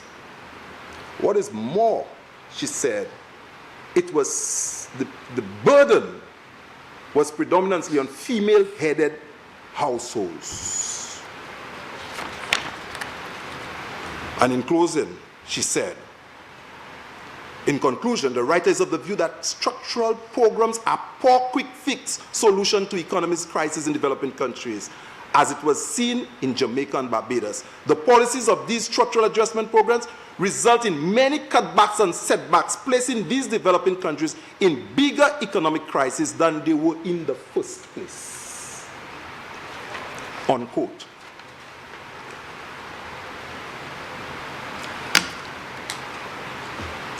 And this is why the issue of fiscal irresponsibility is a road that you navigate And sometimes the consequences of the action are down the road or around the corner, and you seem to be okay.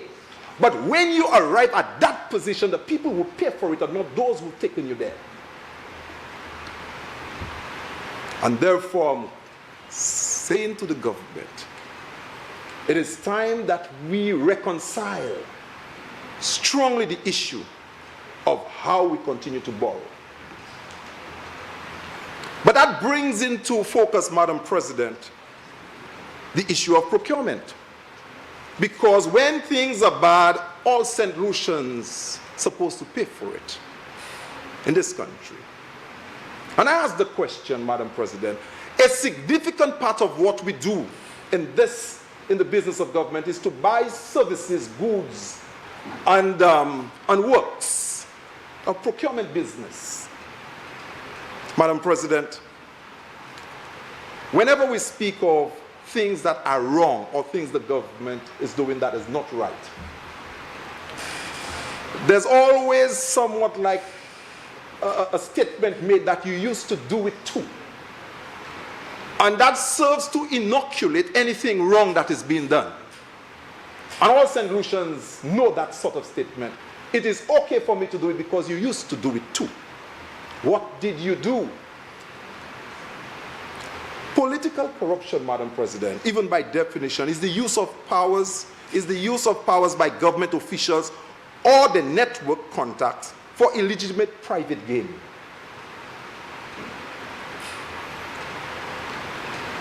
And Madam President, to illustrate that even more, I want us to just remember a verse of scripture. I think it was Timothy who received a letter from Paul while he was in Asia. Timothy was a young apostle, and Timothy wrote Paul a letter. In his first letter, and I think it's in Timothy 10:6, he said, "For the love of money is the root of all evil." 6:10, that is it. And I ask, why did Paul have to write Timothy that letter, which is in scripture, and he had to tell Timothy for the love of money? It was what was going on in Asia Minor at that time. And Madam President, I do submit that had Paul been in a St. Lucia setting, Paul would have scripted, "For the love of direct purchase procurement is the root of all public sector corruption." Why? Why? Madam President, millions of dollars are spent each year buying goods and services and works.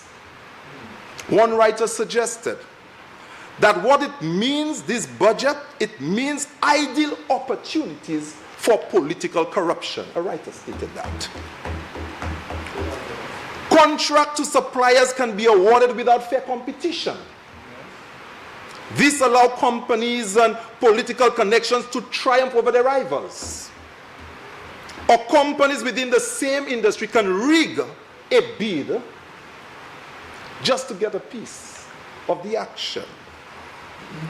Madam President, what is important is that the writer said we have found that corruption can add as much as 50% of a project cost. Corruption can add as much as 50% of a project cost.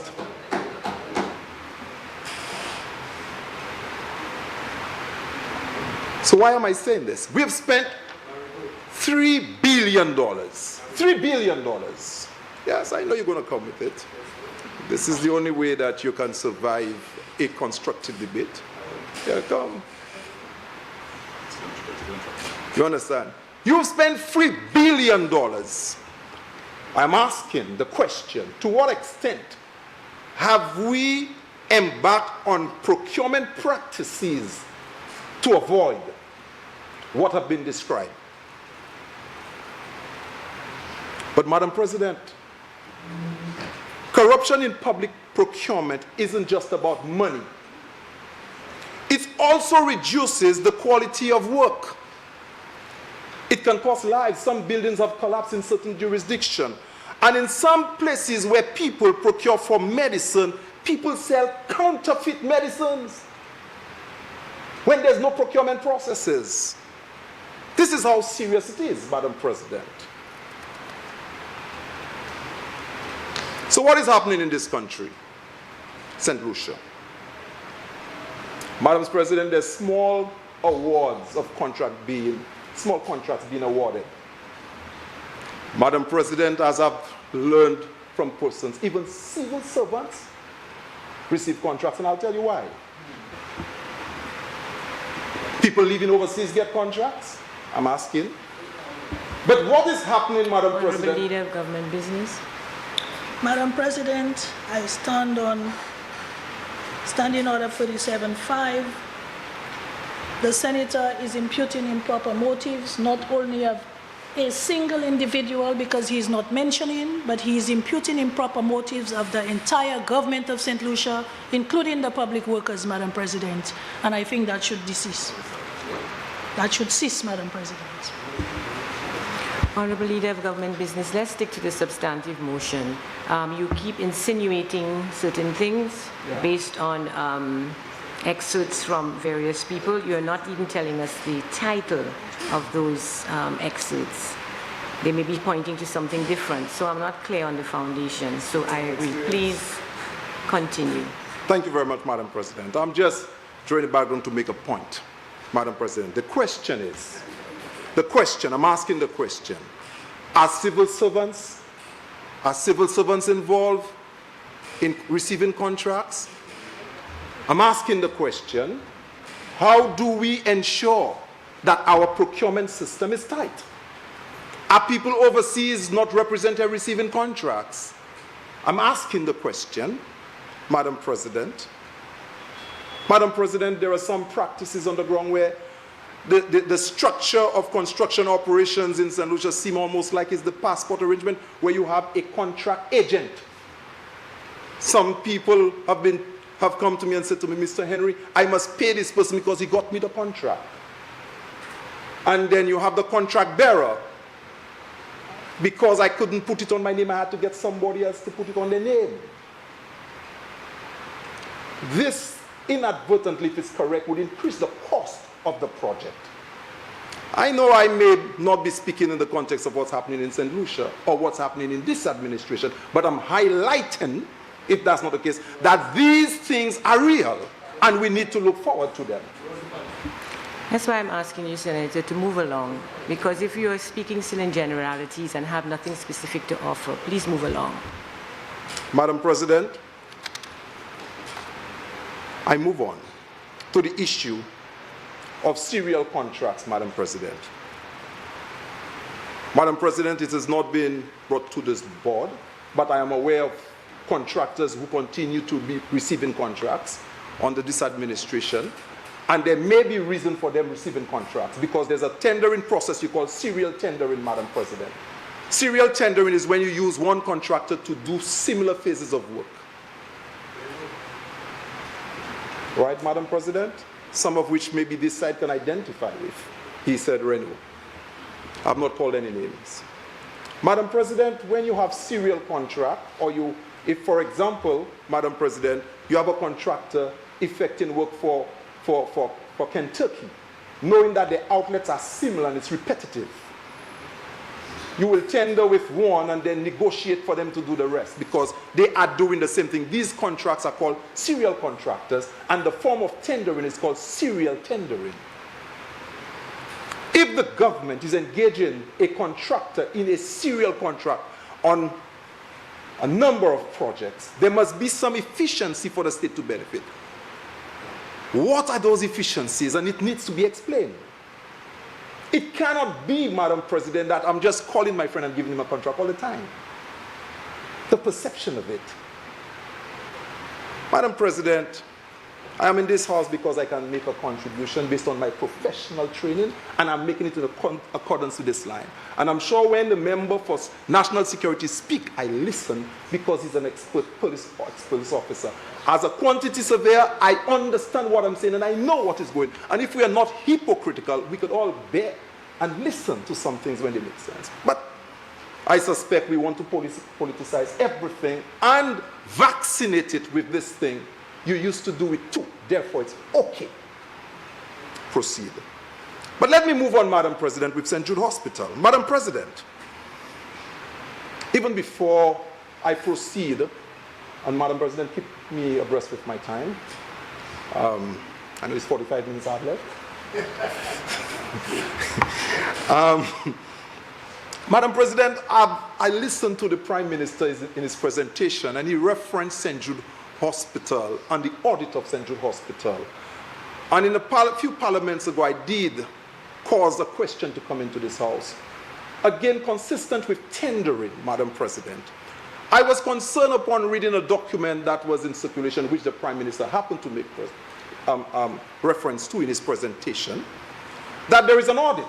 And the terms of reference of the audit stated that the person who is carrying out the audit is also being told in the terms of reference that upon their finding faults, they'll be given the contract to correct it. So to speak, and I'm translating. And Madam President, there's almost everything wrong with such terms of reference. As a matter of fact, I did not see what you call your CFP, your call for proposal, say that the government has returned, the UWP has now been entrusted with the reins of power. They have entered and meet an incomplete project, and therefore is carrying out an audit, and therefore qualified personnel are asked to submit proposals to carry out an audit meeting the following criteria X, Y, and Z. That was not done. And then you may have a two-stage tendering where you submit your proposal and your fees is in one package, and then you open the proposal and see whether the person have the technical competence. If they do, you score it. And the one that have the best score, you open their fee proposal. If the fee proposal is within budget, you do not open the fee proposal of the others. You discard them and you proceed with contract with this one. No. What I heard was a certain firm was hired and was given $1 million to do an audit. But in that proposal, the same consultant was promised a contract to correct the defects. Madam President, if your surgeon performs surgery on somebody, the person dies, he carries the post-mortem and gives the same person a contract for burial, you would not trust the death certificate or the call. You cannot trust it. You cannot. How could the surgeon become the one who performed the surgery is the one who carries out the post-mortem and then is responsible for offering your burial contract? I'm not politicizing anything. I'm talking about the procurement business. So here we are, Madam President, with St. Jude. Here we are with St. Jude.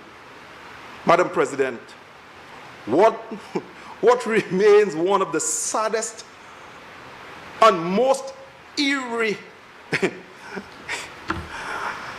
Madam President, that is even worse than anything that I've seen that we've done, Madam President. I cannot understand why dealing with life can be treated that way. You know why, Madam President? If you were passing by the roadside and you saw somebody dying, you would not stop and ask, why did somebody else did not stop? You would hasten to do what you can to save the dying person.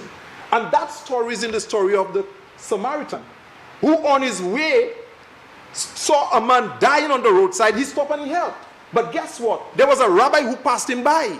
He did not ask, why did the rabbi did not help? He helped. You came in and you met the reins of power. You met a hospital to save lives in turmoil. But you spent 3 years on asking, why did this side didn't do this? But guess what has happened, Madam President? They have had more time on St. Jude than we had. And I'll give you if you add the years.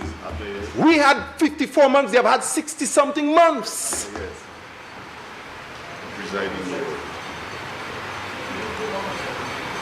Who has been more constructive? Apres la zot li pou tiye lang zot ek pale tout kalte mo power pou moun ko kwenye moun mba ko pon sa zot ka dia who is more constructive? Ou pa bati fini l'hôpital mais après ça kamade who is been more constructive? Cat Moon more, but who is being more constructive?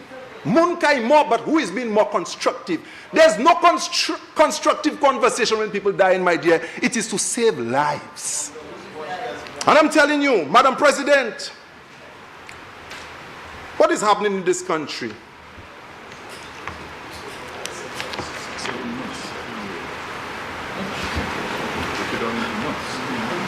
But, Madam President, the people of St. Lucia have no idea who has prepared the design, but we'll get to that.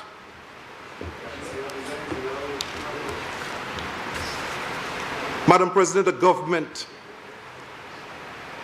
has from July 2016 been playing politics with St. Jude. They always seem to be willing to forget they had started the project in 2010. Senator Henry, you have 15 more minutes for your submission. And remember to keep your language parliamentary. It's Honorable Senator and not my dear. Honorable Senators, thank you, Madam President. Thank you, Madam President. Yes. They always forget, Madam President. They always forget that they first said the reconstruction would cost US $2 million, and they would take 6 months to complete.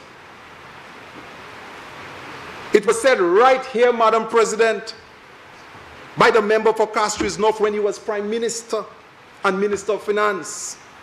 The member for Castries South, always seemed, ready to forget that he saw the plans for St. Jude Hospital, and so did the Prime Minister. They were both members of the same government when the plans were appeared. And Madam President, I too saw the plans during that time while I was unemployed in the public service or at the St. Lucia Social Development door. The very door sizes they complain about were approved by them, Madam President. The very corridor widths they complain about were approved under their watch. The very location of the amenities on the ground floor in the surgical and east wing, which day to day want to abandon, were approved by them. The very ramps they would say were not to standard were the original ramps of the hospital when they were first built in the 1940s. Madam President, of course, standards do change, but they approved them back then. And in fact, Madam President, it was the St. Jude Board itself which was part of the oversight committee of the hospital, which insisted on keeping the ramps, even though the hospital was being fitted out with 2 elevators. And Madam President, I know that, because when Victoria Hospital wing got built, we maintained what was there. Not only it's possible to maintain, Madam President, we still have equipment that is operational that can work within the corridors. Then you're shy Matuila, Madam President. And the very own Minister of Health in the last administration has publicly said so. They seem to forget that they were the ones who in August 2011 agreed to abandon the idea of building a new hospital at another site in Borsejou, near the George Odlum Stadium, but to concentrate all the efforts on the current site of St. Jude. Madam President, all this government has done with respect to St. Jude is to prolong its cost so that it can become maybe another job. They claimed they were going to launch a forensic audit into the malfeasance, and of course we know that $1 million was spent in the audit, but they have not made it a document of the House. It will come. I've read it. They consistently gave false information about the amount of money spent on St. Jude Hospital, which they found in June 2016. Madam President, the government estimates, which were published for the financial year 2017-2018, clearly stated on page 504 that the amount spent thus far on St. Jude Hospital project was $96,716,164. But they kept on claiming that $118 million was spent. And all the time, Madam President, they had nearly $40 million in resources to complete the hospital. All the time. And the balance of the loan from the Ex-Im Bank of the Republic of China and Taiwan Madam President, when the St. Lucia Labour Party inherited the St. Jude Hospital reconstruction project, the plans were largely in train. The only changes that were made to improve on the facility, the MP, and I will list them just now, Madam President. The MP for Castries Southeast was on TV some time ago saying, Madam President, complaining about the size of the accident and emergency department. Madam President, the accident and emergency department was being completed up until July 2016, and it was 30% larger than the one that was approved in their design. The one he said that was too small was 30% larger than the one that was approved by them. Madam President, there were other design changes made. For example, the original design prepared by the Taiwanese had 6 beds per ward room. The new standard, Madam President, is a maximum of 4 beds per ward room. Madam President, the St. Jude Hospital Board itself were the ones who called for more private and semi-private inpatient rooms. They saw that as a means of improving the comfort of patients while being an important revenue stream for the hospital. In fact, Madam President, most hospitals being built in the developed world are generally all private rooms. People want greater privacy, Madam President. And this added 7,000 square feet to the East Wing and was in keeping with the recommendation of the Accreditation Canada. Madam President, when the Labour Party inherited St. Jude, we never stopped the project. The Labour Party never complained about the project, what they did before. They continued the work. We had to source more resources for the project. We sourced more grant aid from the Taiwanese government, from the German government, and from the Australian government. There was no money budgeted for a diagnostic equipment to outfit the endoscopy suites, or the CT scan, or fluoroscopy and the rest, Madam President. That all had to be arranged during the SLP administration. And there were delays, Madam President. No doubt there are delays. There are delays, Madam President. The St. Jude Hospital is a different kettle of fish to the OKEU. The St. Jude Hospital is being built mainly of a superstructure, but it rests on a 1940 complex. And of course, there were some compromises made. Madam President, when you're constructing a hospital, it takes time. I heard the leader for government business said that, okay, you started in 2009. But I wish to correct, the leader of government business, because I was in the employment of the architectural section, Ministry of Planning, in 1991. And when I came there, okay, you had already started.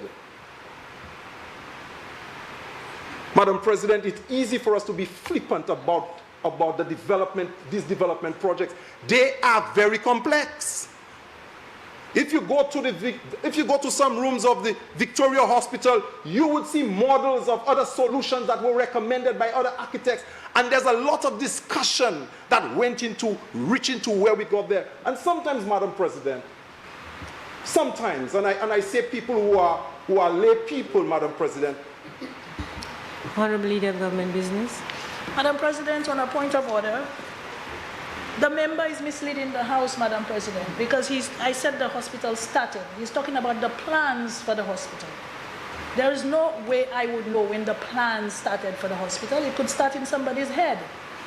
So I am talking about when the hospital actually started, Madam President, and he's misleading the House. And we have young children in the House, Madam President. Madam President. Senator Henry.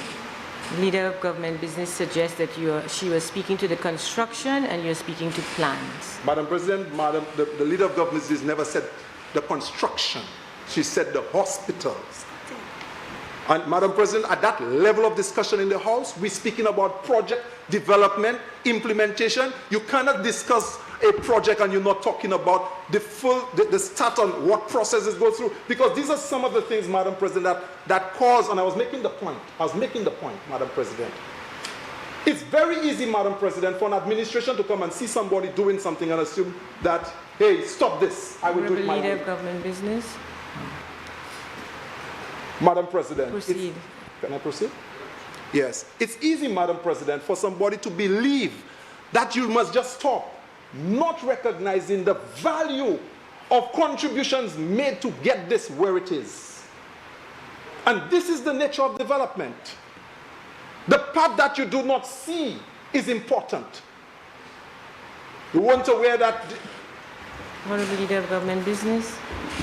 Madam President, I'm sorry I have to keep standing like that, but on a point of elucidation, Madam President, I would like to state that I was not referring to the plans and whatever was in somebody's Honorable head. Leader of Government Business, Senator, she stands on a point of elucidation.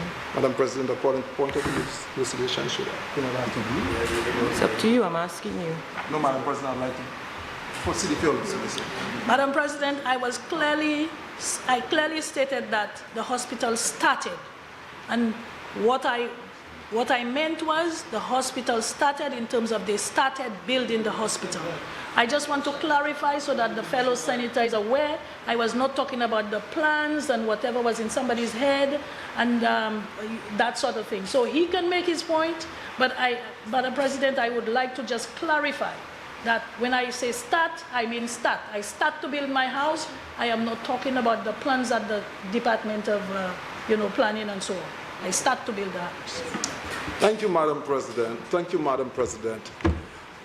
And fellow Senator, whereas I want to accept your elucidation of the statement you've made, but deeper than that, we must have an appreciation for developmental processes. Because if you build in a house, as much as the house might take a construction period of 6 months, Madam President, it will take sometimes almost 1 year to complete the plans.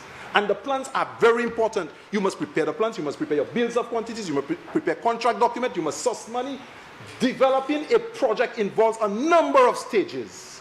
And one cannot just come and flippantly make a point about this project has not started. But leave that alone, Madam President, because Madam President, I would like to regain my 5 or 10 minutes that she used of my time and just bring this thing to an end. Senator Henry, you have 8 more minutes. Thank you, Madam President. I will do with that.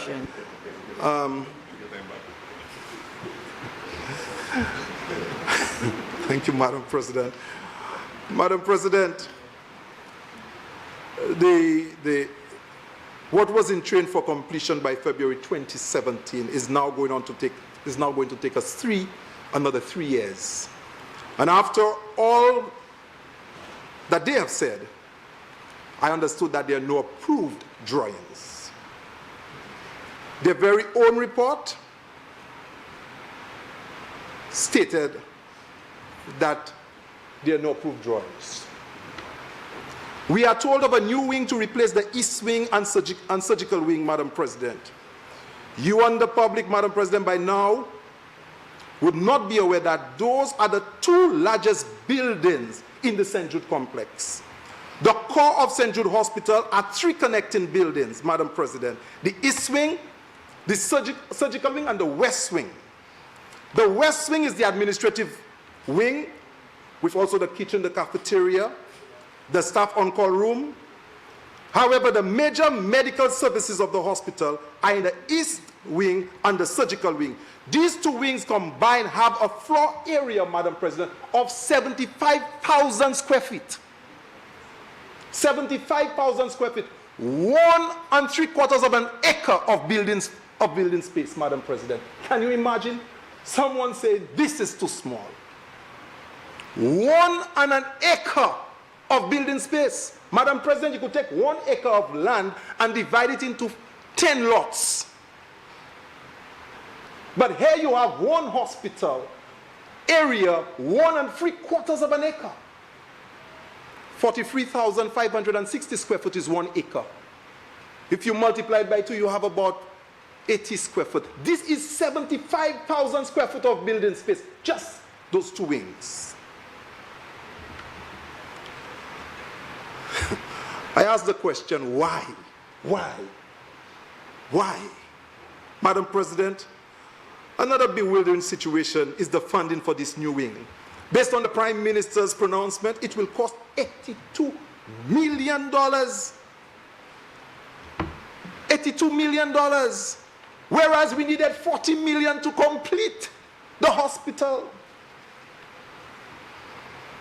But we need $82 million to build a new wing. Then he says the Taiwanese have approved another loan of $54 million.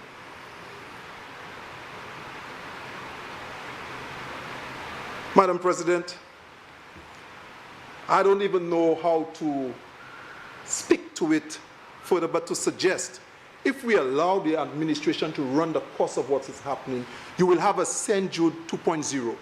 The same thing that happened will happen again if this continues. Because construction is very risky, Madam President. Very risky.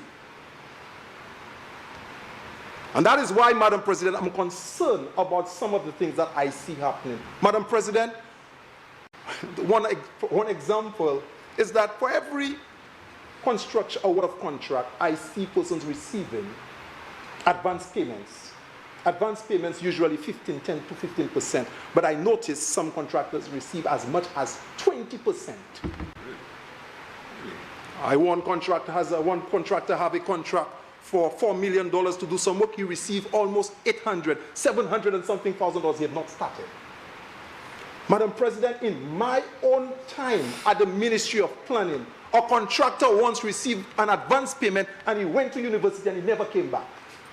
And I asked the question,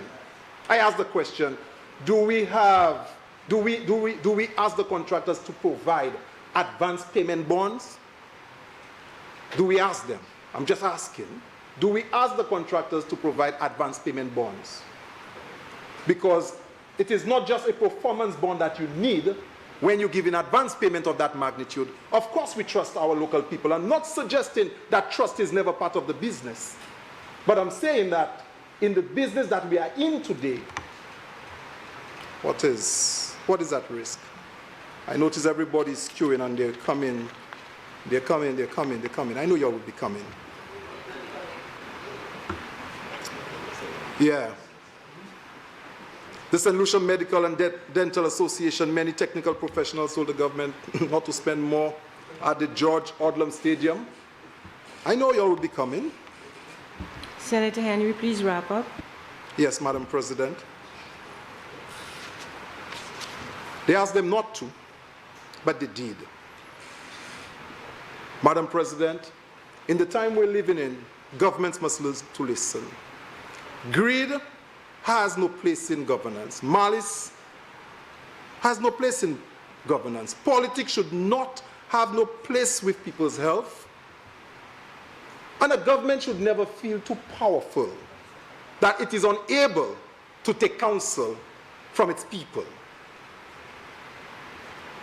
But I'm not surprised, Madam President. I heard in the lower house a statement made that the opposition statements are irrelevant.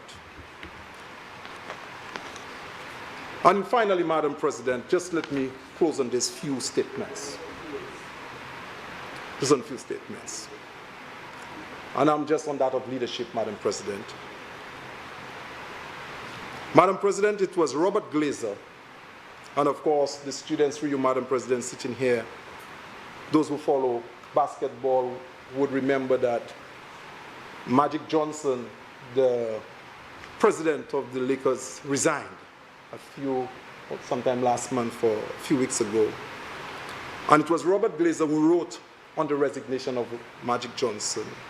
And I quote in his short paper, "You can't and shouldn't expect a person will change their personality or temperament when they take on a leadership role. Leadership often doesn't change a person's character. It reveals the character and magnifies their core values." Johnson understood he was not an ideal fit for the job. Leaders have to take a deep look at themselves, what they value, what they do well, what their flaws are. It requires considerable amount of introspection. The best thing you can do is to be authentically yourself, rather than trying to change yourself drastically. If your personality and temperament isn't suited for the role, often the best thing you can do is to exit. Madam President, with these words, I want to thank you for your patience. Thank you very much.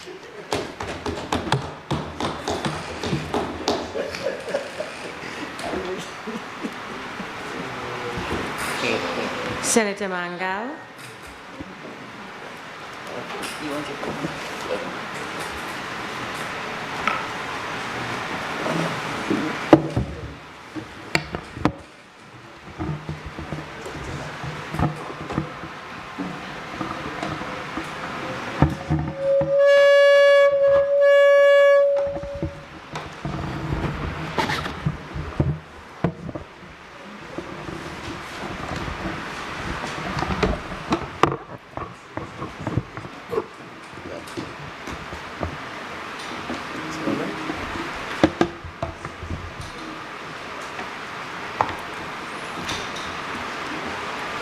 Thank you very much, Madam President.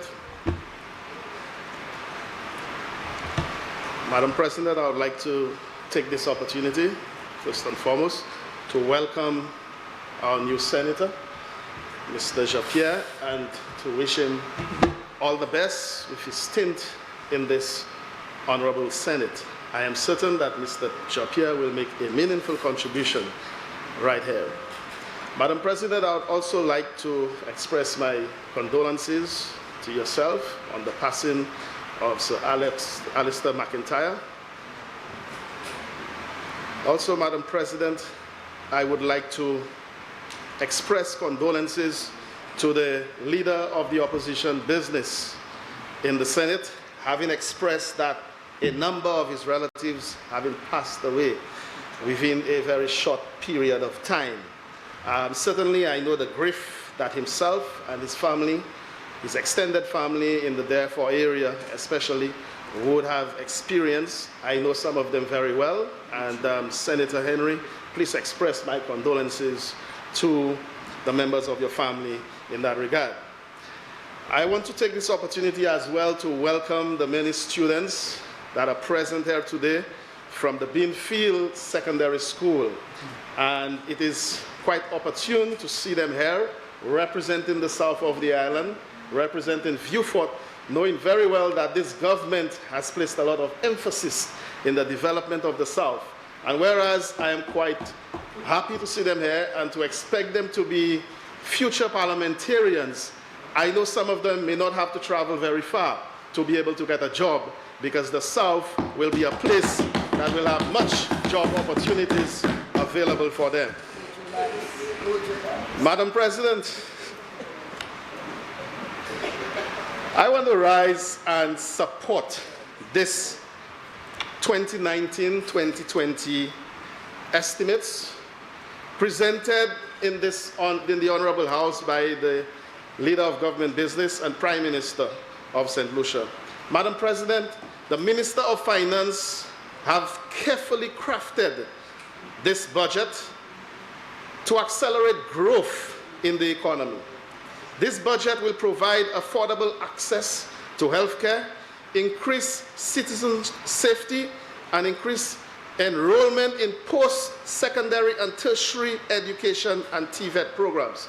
And that could be found in the Prime Minister's Budget Address document, page 4, Madam President. Growth in the economy, Madam President, remains the key factor to creating a better standard of living for our citizens. And I listened to the opposition, both in the lower house and right here in the Senate, talk about, but the Prime Minister said we will grow by 3%, or growth was projected by 3%. Madam President, why are we at 1.5? I want to ask the opposition, did you grow the economy in your time? Is your famous word negative growth? Because it looked like negative growth is the only thing that they understand. What is negative growth, Madam President? It's like my dear friend there being at 6 feet, and then all of a sudden he gets to 5 feet, and then you're telling me that he's growing. He's not growing, Madam President, he's shrinking. He's getting smaller and shorter. And this is what happened under the Labour Party when it was their stint in office. The economy declined by 3 consecutive years. And we came in, Madam President, within a short period of time. Within 3 years, we have registered growth in every single year in which we are in government. This is the fact. Last year, Madam President, real GDP growth stood at 3.3%.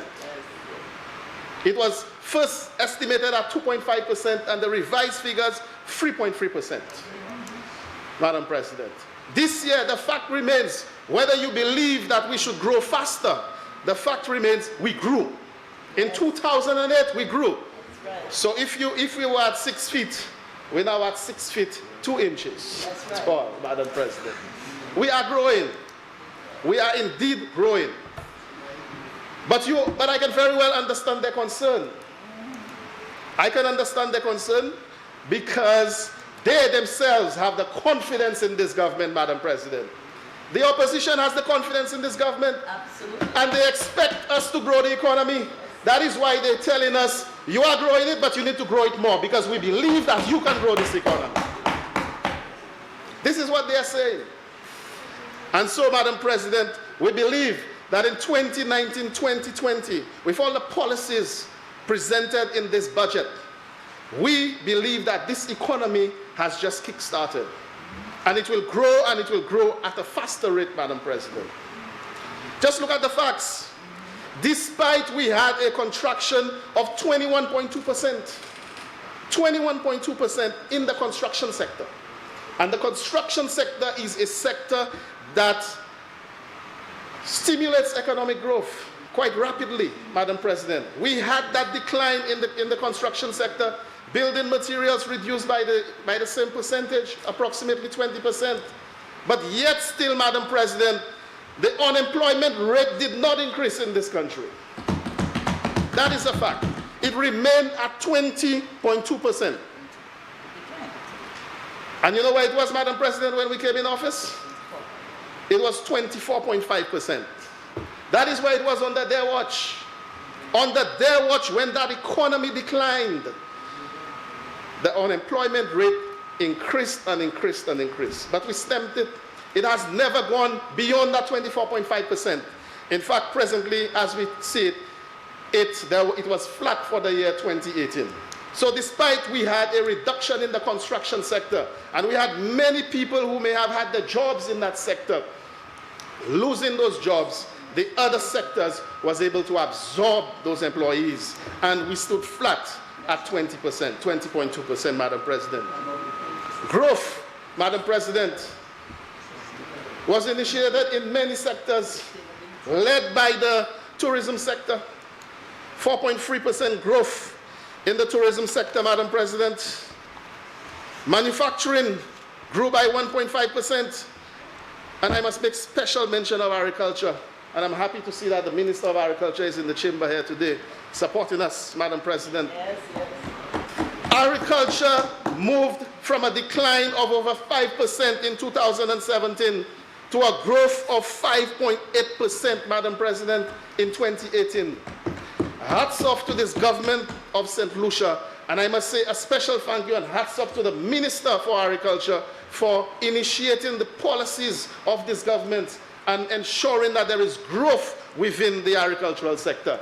And Madam President, what is more so important about that growth is that we grew in the agricultural sector while we experienced Tropical Storm Kirk.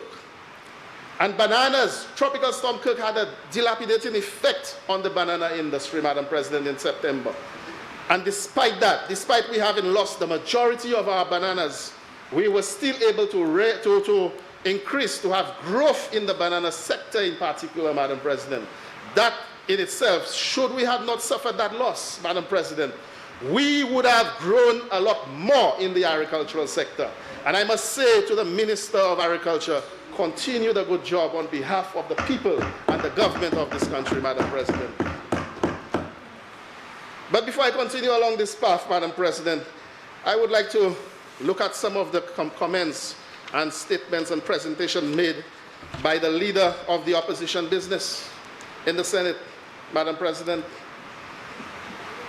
He first started on attacking the direct purchase system, Madam President. And we have heard it here from all of them. Direct award, direct award, direct award. You're giving direct award to your friends and to your family.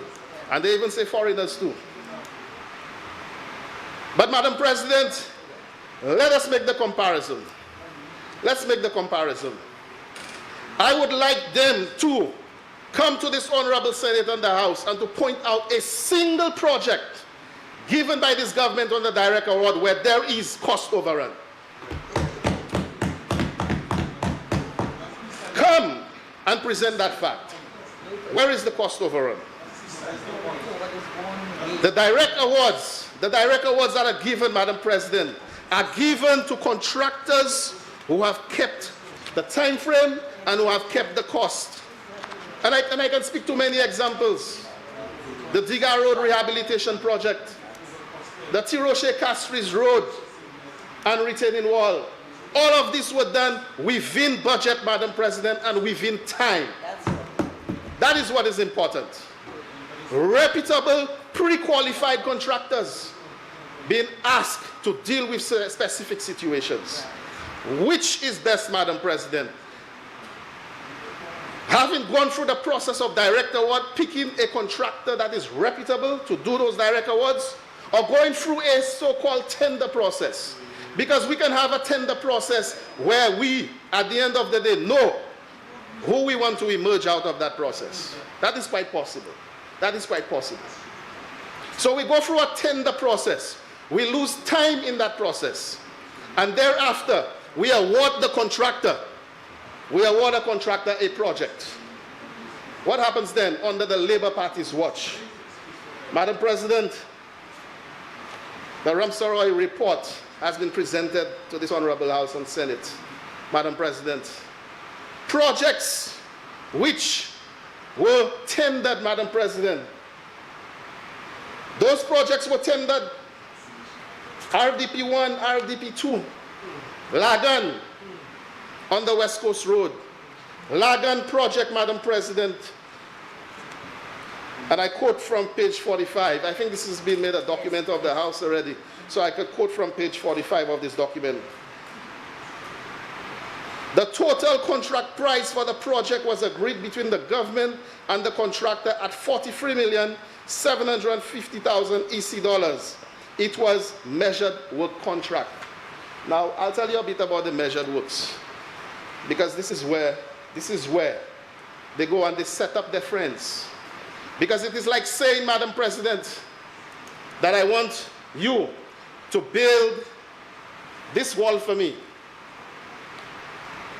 I know that this wall will take 100 blocks.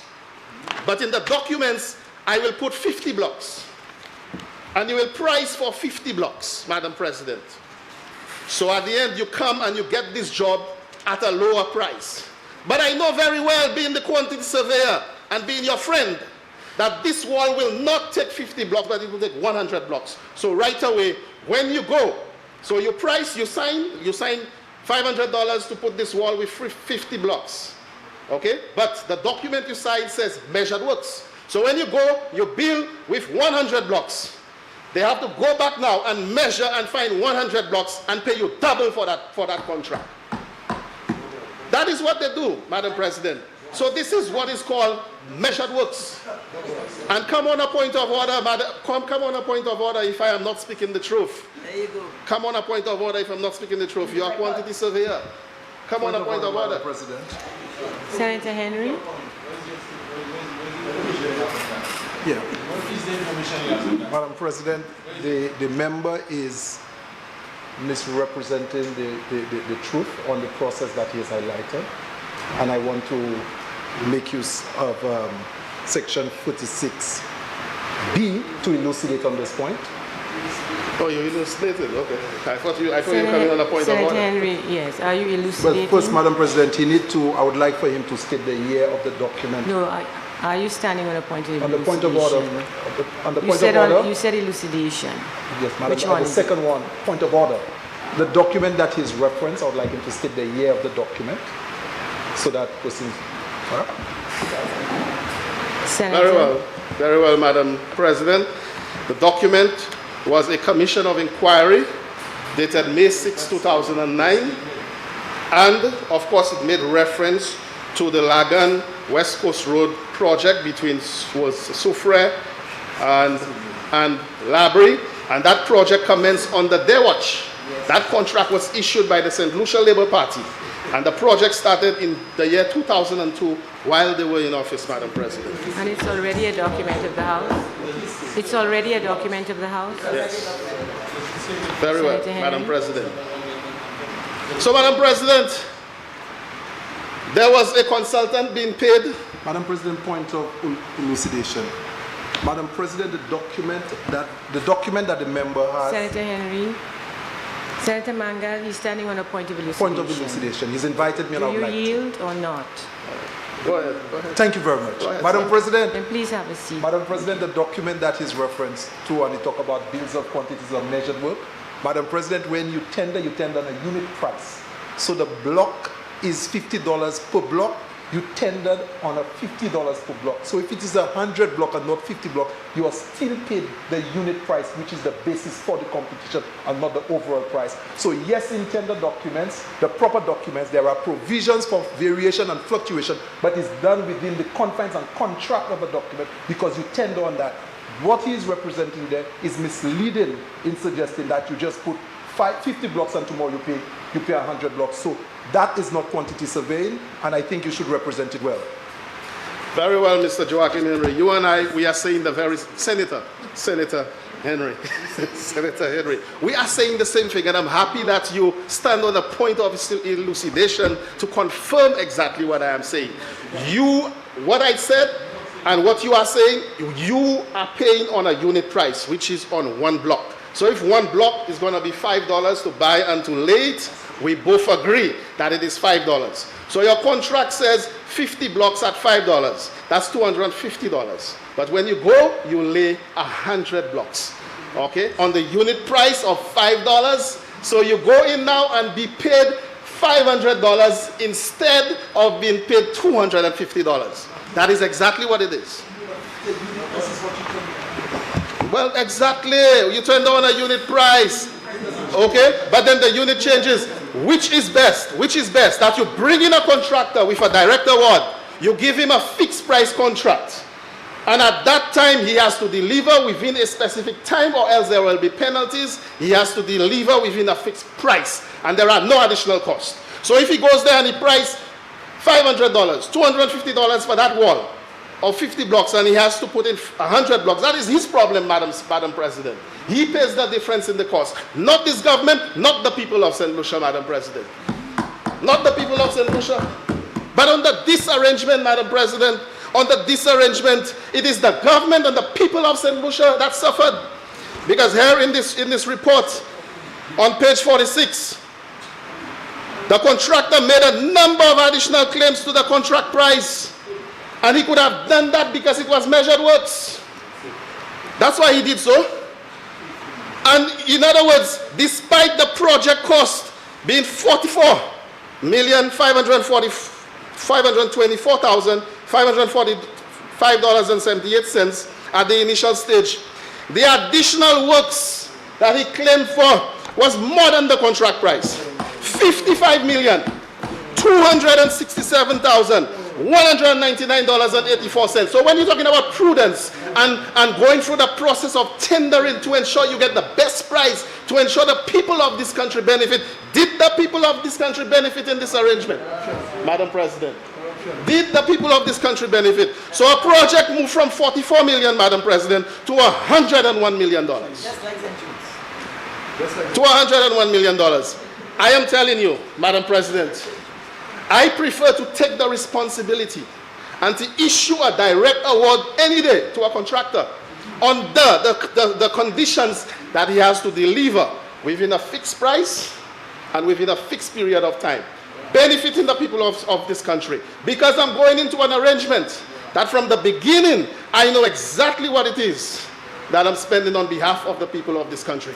Rather than to say that I'm tendering, I am tendering on a measured works contract. And at the end of the day, the people of St. Lucia, who believed that they were paying $44 million, is now left to pay $101 million. Madam President, you want another example? I can give you another one. So you give up. I've given you another one.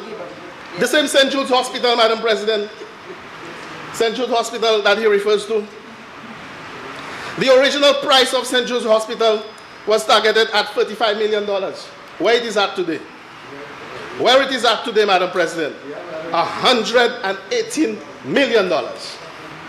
Now I heard the argument that more time has been spent on St. Jude's by this government than by their government, Madam President. Then that means if we were as bad as they are, we should have increased the cost overrun double to what they've spent. If you look at it from this directive. Because, Madam President, it is under their watch that the cost of this project moves significantly. And I dare they challenge us in finding out under whose watch did the price of this project escalated, Madam President. Under whose watch did it escalate? Henry? Madam President, point of elucidation. Point of elucidation. Yeah. We might have a discussion there. Yeah, thank you, Madam President. Senator Mangal, your mic. Your mic. It's difficult for him to get to it. Yeah. Yeah, Madam President, the member is making the point, but there's one thing to talk about: cost overruns, additional cost, and variations. Madam President, when Senator Mangal, please sit. The member must not insinuate that the fact that there's cost overrun, that there wasn't value. You understand? A project can move from 10 million to 20 million. What is important is what is the added value. There's some people there's what you call cost overruns, but when you talk about cost overruns, you're not talking about additional cost because of additional work. And I think he's conflating the two in his presentation. If we need to enlighten and educate people in the business of construction, we should differentiate cost overruns from additional costs when we're talking about adding value to something that you're building. So if you're building a road, Madam President, it is 1 mile, and then within the same contract, you bring it to 2 miles, you will find added value. But then they also, Madam President, provisions within contract to get extra costs because you have a provision for fluctuation and there's a change in the price of materials. So, Madam President, I would not want the member to conflict as if that what we're talking about when we say tender, so that the market, the construction market, and the participants can participate to have to at least achieve what tendering to get the best price in the market. Not the lowest, but the best price. This is different from just going and give a direct award where there's a lot of risk. And Madam President, I do not want to do this, but I think the member is aware and should not use the opportunity to conflict the two and to mislead. You are professional, sir. You know well. Madam President, I maintain that the senator of the opposition business is doing nothing but confirming all what I am saying, Madam President. He's just confirming what I am saying. Did we get an additional mile of road from Soufrière to Labrie on the Lagan? No, we never got an additional mile of road. So I would have taken that as, yes, I will pay another $50-something million for another 25 miles of road. But the fact is we had no additional mile of road and we paid an additional $55 million more than the original cost, Madam President. So this is the problem we have with ad measure. This is the problem we have with a bill of quantities and when we are paying on ad measured works. Because the people of St. Lucia is left with, and in plain and simple language, Madam President, because I want the people out there to understand what I am saying. No one out there should be giving a contractor to build a house and to say that that contract, that project will be for $300,000 and having made the arrangements for the loan, etc. with the bank for $300,000 and be told because it is ad measured works and we had to do more works on the site based on measurements of works that you now been left with a bill of $600,000. Put it in that context. Which St. Lucian would like to know that they have hired a contractor to be paid $300,000 and at the end of the day, it has been certified that you must pay that contractor $600,000 for doing that very same house for you, Madam President. This is what has been done. This is what has been done under the St. Lucia Labour Party. Cost overruns, cost overruns, cost overruns everywhere. Despite they believe they have the best procurement system in place, and despite they believe that, listen, we are above board, we are not giving direct awards, but we are going through the tender process. But is it benefiting the people of this country? No, Madam President. It is not benefiting the people of this country. And I maintain, if in this argument you could come forward and specify to me one project from the time this government is in office, given on the direct award, that there is $1 cost overrun. $1 cost overrun. There isn't. But time and time again, Madam President, there are several contracts given by the St. Lucia Labour Party government when they were in office, and the people of St. Lucia is left with a huge bill. That is the bottom line.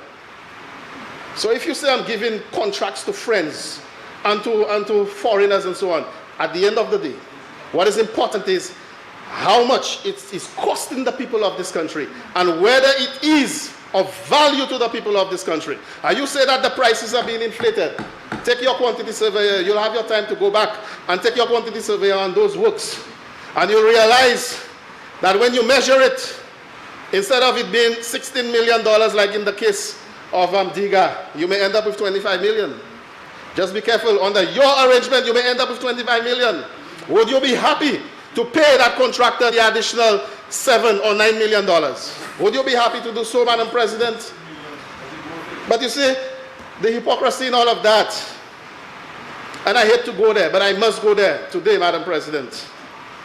It was the leader of the opposition business who was the consultant on many playing field projects just before the 2016 general elections. In Marigot, Madam President, in ancillary canneries, Madam President, I would like to ask him, was there a tender process when those contractors were selected under his watch as the consultant on behalf of the government of St. Lucia at the day? Was there a tender process? And if there was, he could stand on a point of order and tell me there was a tender process under his watch. Senator And today, Mandel, he's against that you have process. 15 more minutes.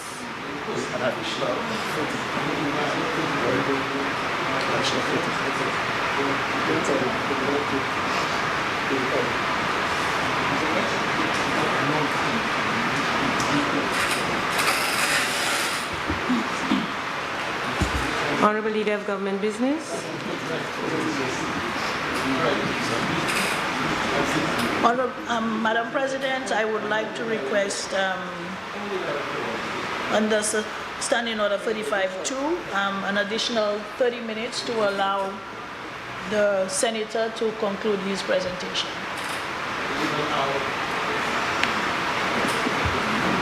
(35-3), Madam President. 3. Honorable Senator, the question is that Standing Order 35-3 be invoked to allow Senator Mangal an additional 30 minutes to make his contribution. And now put the question. As many as are of that opinion, say aye. Aye. As many as are of contrary opinion, say no. Leave is granted. Senator Mangal. Thank you, Madam President, and thank you, fellow senators, for the additional time. So, Madam President, back to the substantive matter. You see, we must be very careful when we seek to condemn someone about something that we ourselves are very guilty of. We must look into our closet and look at whether we have any skeletons in our closet before we can go and attack someone else on this very same issue. So they have done it, but again, it was close to elections, so you know, I can do it. Direct award to my friend. Direct award there. Direct award there. No issues with that. Okay? A playing field in Marigot. Sand on that playing field for almost $500,000 in one weekend. A building that looks like a container for almost $600,000. Almost $1.2 million in Marigot via the purpose of direct award. But today we will attack that process because we are on the opposite side. Because we're not the ones in government. Madam President, this government has exercised prudence in the finances of this country. And I can say proudly that I am satisfied with what the people of this country has obtained under those direct award contracts. The value of the works are there to be seen. The works are there to be seen. And that the people of this country more so are not paying huge cost overruns on those projects, Madam President. I leave it right there for that purpose. Then I go to the leader of the opposition business saying that a certain contractor was paid, I think he said, $700,000 or thereabout, in the region of $700,000 on a project of which there's no work on the ground. Nothing has happened on the ground, Madam President. But that particular contractor has been paid $700,000. There is no bond for any advance payments or mobilization. Madam President, point of order. I ask, are there any advance payment bond for the advance payment? I never said. What is your point of order? Madam President, the member indicated his point of imputing improper motive. He said that I said that there was no bond. I asked the question, were there advance payment bonds for the advance money being made? Senator Manga. I will answer you, Mr. Henry.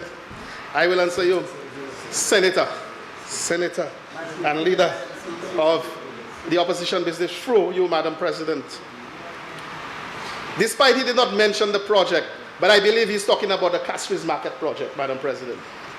I believe he's referring to an award granted to Fresh Start Construction for the construction of the market project. And Fresh Start having submitted a claim for payments of over $700 and something thousand, Madam President. What are the conditions of that contract, Madam President? This is a design and build. And I believe that the company, to some extent, had to procure certain materials, Madam President. My understanding, and I'm very happy he brought it up, when Senator Isaac said that she was only aware of construction work on the ground at 2009, he said not only because construction started at 2009, that it doesn't mean that work did not start before. Madam President, that is from his own words. And I'm using these same words to tell him, Madam President, that not because you have not seen construction started on the ground for the market means that work has not started. This is the same thing I'm saying. Exactly what you said. Exactly what you said. And there is the relocation. There is the relocation of the vendors. And if you go on the old fire service site, you will see the vendors have been, you will see work is happening there for the vendors to be relocated, Madam President. There is procurement. There is procurement. I understand that there is a steel frame building that has been purchased by the contractor from England and is on its way here to St. Lucia. Didn't the contractor have to put out money to purchase that building? Didn't the contractor have to put out money to relocate or to start work at the new fire site, at the old fire service site, Madam President?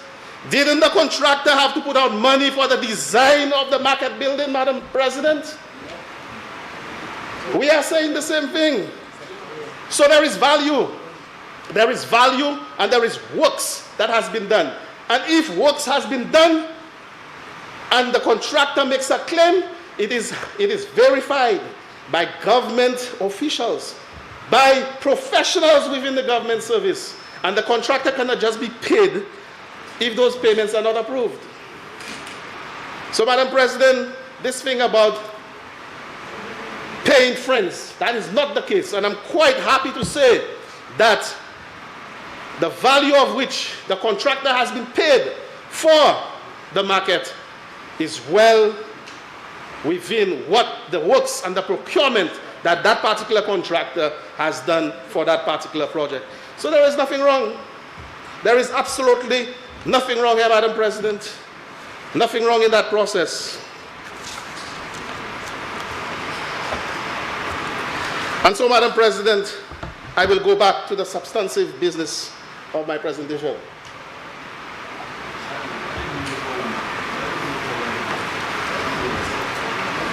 Growth, Madam President. As a result of the growth in the economy, we have seen the debt to GDP decrease, Madam President. Reduced from 67.7% in 2015 to 65.2% in 2017, and a further reduction of 64 to 64.9% in 2018, Madam President. So if all they're saying, debt to GDP was higher under their watch than it is presently under this government. And how is that possible, Madam President?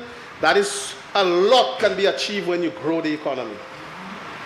So you grow, your common denominator has grown, so you increase and you expand on the economy. The debt, despite your debt may increase, but it is over a larger economy, therefore your debt to GDP ratio will decrease. So there's nothing wrong when they come and tell you that we are borrowing more money, that this budget is being financed by additional borrowing and so on. Madam President, we have created that fiscal space for us to be able to do so. Under their watch, it was contracting. And we heard words like, we're in a guava season, has been said by my fellow senator before. You've heard other statements like, the economy is under stress, my people. But under our watch, yes, we are borrowing monies, but we've created the expansion within the economy for us to be able to borrow and for us to be able to have a reduction in the debt to GDP. And Madam President, I'm very happy to say that you cannot grow an economy. When an economy is under stress, as said by them, we took this economy under stress from them. The government of the day does three things. The government of the day will do three things. Reduce interest rates, inject capital into the economy, and reduce on taxes, Madam President. These are the three. This government, from the time it came into office, reduced VAT from 15 to 12.5%. And we had all the naysayers and the doubters. How do we call them? Doubting what? Doubting Thomas? We had all the doubting Thomases within the opposition saying that we can ill afford to reduce on those taxes, Madam President. What they did not understand, and we didn't have to reinvent the wheel. This is what all developed countries do, Madam President, and developing countries do. If you have an economy under stress, you relieve the people from tax burden. So by reducing VAT, we created more confidence in the people with that extra $2.50 in their pocket on every dollar to be able to go out there and spend. And so they did. They went out and spent, and in the process of spending, they grew the economy. They grew the economy. And what has happened, Madam President? We were told we were going to have a shortfall of $55 million. Today, what is the shortfall? 5 million? 5 million. It is because that there is that expansion in the economy by that relief in the tax. And I'm very happy to see, Madam President, I am very happy to see that the Prime Minister of this country, with his vision and his wisdom, has decided to go a lot further with this, Madam President. In this budget, the bold statement was made that come 2020, January 1st, 2020, that the tax base, or what is being given or as tax-free for persons paying taxes, will move from $18,000 to $23,000, Madam President. From $18,000 to $23,000, Madam President. And you know what that means? Every person with an average income of $23,000 to probably about $40,000 or so, capturing how much? 23,000 people? 23,000 people in this country will have an extra $500 in their pocket, Madam President, every year. $500 in their pocket, so that is the ching-ching. The ching-ching staying right there in the pockets. When you have that ching-ching in that pocket now, what happens, Madam President, is that you are now empowered to be able to spend more and to grow the economy. You are empowered to spend more, so the people, the power is not about central government taking it on its own and wanting to be the massa, and everybody must come to me for a little handout and I give them a little handout. But we empower the people. We put the money into the hands of the people, Madam President. We put the money into the hands of those people. And once we put the money into the hands of those people, the people themselves will be able to do the spending and have confidence in spending and creating economic activity within the country itself. And so, Madam President, I am looking forward to the construction sector being on a rebound in 2019-2020, Madam President. And this budget has the policy in it to be able to ensure that that sector will grow. Madam President, the reason why construction declined by 21.2% is because that happens regularly. When you have key projects, especially projects within the public sector, and if you have one or two large hotels being built, when those projects come to an end or are coming to an end, Madam President, you would find that there is a reduction in purchases and there's a reduction in construction activity. So there will be a reduction in employment in the construction sector.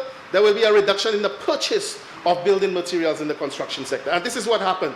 Construction had grown in 2017 by 11.5%, Madam President, under this government. So it was growing. It grew. There was a lot of public sector projects ongoing. Public sector projects came to an end. Naturally, you will have a reduction in construction, which happened because the private sector was basically flat, and construction within the residential sector as well was also flat. So construction declined. But this budget, Madam President, speaks of the construction of the Hiranura International Airport, the construction of St. Jude's Hospital, Madam President, the West Coast Road Rehabilitation Project, the Market Project, Madam President, all of these as public sector projects. And with all those projects coming to fruition, Madam President, you will see the construction sector growing. I can also this budget mentions of a number of hotels within the private sector that will be developed. With those hotels coming on board, more employment, more activity within the construction sector. Madam President, there are a lot of incentives being given for housing, and I will come into this in a very short while. That is expected to grow the economy as well. But Madam President, there are a few things in addition that hinders the development. Senator Mangal, you have 10 more minutes. 10 more. Wow. Okay, let me run through it very quickly, Madam President. I would like to see the banks, for example, be a little bit more responsive to lending to persons within the institutions for the construction of especially homes, Madam President. I had a personal experience where my company was selling a particular parcel of land to a gentleman, having gone through the banking sector and having his loans approved, etc. We were asked to provide the due diligence letters, which takes 3 months before it expires. You know, those letters were presented to that particular local financial institution, and 3 months later they had expired, and I was emailed and asked to send it back again, Madam President. This is too long. This is too long. We need to be able to, so I'm telling our financial institutions, be a little like the credit unions, for example, and this is why the credit unions are growing a lot faster than our banks, because lending, according to the Social and Economic Review, lending by local banks declined in 2018, especially on construction projects. So let us be a little bit more proactive. I'm not asking you to lay down your guard and not go through your necessary checks and so on, but at least let us expedite the process in ensuring the lack of land ownership as well, Madam President. So we need to be able to do a lot of our rationalization, and I'm very happy to hear that the government of St. Lucia will be providing the lands to the people in Oleon. So when they've been given those lands, they will now be empowered with title. They could take the value of their homes and so on those properties and could mortgage it for a loan to send their children to school or to carry out a business, etc., Madam President. And let me make a point where that is concerned, because I can very well understand that some people in some other areas will say, but you are giving Oleon lands for free. Why not us, Madam President? And I want to say especially to the people of Talvan, for example. Talvan, Madam President, under the National Housing Corporation, we went in last year and we were able to rationalize the lands in Talvan for the people of that community, Madam President. In Talvan, again, those persons on the opposition on the other side, the former parliamentary rep for that area went out and said, we are going to give the people lands in Talvan at $5 a square foot, Madam President. Did they achieve that? Did they rationalize those properties? It was only talk and talk. Nothing was done, Madam President. But under this government last year, the Honorable Ezekiel Joseph, through the National Housing Corporation, was able to rationalize those properties and made available to the people of Talvan, within what is called Talvan Development Squatter Residential Sections 1 and 2, 49 lots with saleable lands of 280,373 square feet was made available to the people. And in phase 2, Madam President, 39 lots with saleable lands of 146,860 square feet was made available to the people. So, Madam President, you have a total of 88 lots being made available to the people of Talvan. And you know, the government of St. Lucia have decided to sell those lands in agreement with the people. We had many meetings with them at $6 a square foot if you pay in cash, and at $7 a square foot if you pay long-term on a credit term facility. And it was those very opposition persons, Madam President, who went on the market step and called out my name as chairman of the NHC and the Honorable Ezekiel Joseph and say that we are extorting from the people $1 extra than what they proposed that they were going to sell to the people and could not have delivered. We went in and we delivered the project. We delivered it. But the people are not believing them, Madam President, because the people are coming forward and they are making their deposits through the National Housing Corporation. There are some of them that have purchased their properties outright, Madam President. And the people know the value of being empowered with title for that purpose. And I want to make a comparison between Talvan and not Marigo, the one the government is saying they want to give for free. Oleon, Madam President, Oleon. I know some people might quickly say, why we have to pay $6 and $7 in Talvan and the people in Oleon are getting their lands for free. I want to address that. In Oleon, persons are building within what is called a high-density development. There are houses almost one on top of the other, next to each other. So when the government moves in to rationalize those properties, you might end up with 2,000 square feet of land, and your neighbor's land is right next to you. There's no space to put in proper infrastructure, proper roads, and so on. So the people will be, those lands will be surveyed. There will only be what is called footpaths for those persons. So the conditions of living, the level of living will not be the same as Talvan. But in the case of Talvan, Madam President, in the case of Talvan, the lands there that we rationalize are between 5,000 and 8,000 square feet. Everybody with a home there will see a concrete road passing right in front of their property. That's right. With water and electricity, Madam President. What is the cost of development? What is the cost of putting infrastructure in development now? Within phase 3 of that same Talvan development, which they had given to a foreigner, and they're talking about friends and foreigners. They gave it to a foreigner. We were able to pull it back, Madam President. And now I can tell you, we have developed the designs for phase 3, which is the virgin site of Talvan. 149 lots will be created, Madam President. A partner has been identified. Not a single dollar from the government of St. Lucia will be utilized. Not a single dollar from the National Housing Corporation. That partner, that developer will come in with his own money and will put in all of the infrastructure. The infrastructural cost there, Madam President, is going to be $9.50 a square foot. And the people who are on the squatter lands will benefit from infrastructure of $9.50 a square foot, and they are going to pay $6 and $7. And you're going to tell me that Mangal and Ezekiel is extorting the people of Talvan? These are the benefits that they will have. So if you feel it could be done, do it under your watch. If you cannot do it, allow this government to do its work. Yes, allow this government to do its work and to ensure that the work of the people is being done, Madam President. That is what has to happen. In that area there, La Clery, Madam President, with all the noise of La Clery, it started under their watch, where it was identified that those old buildings with asbestos and so on were supposed to be demolished. Madam President, I can come to this House, the Senate today, and declare that it took this government under this National Housing Corporation to be able to deal with the problem of La Clery. And I'm sure that the citizens of St. Lucia and the residents of Leclerc are quite happy that they have gotten reprieve from all of the criminal activity. The whole of the Castries Comprehensive School robbery, I was told, Madam President, and the St. Mary's College, the police found most of the items within that Leclerc settlement, Madam President. That area has been cleared, and that area being our prime lands will now be available for development in this country, Madam President. This is what we have established.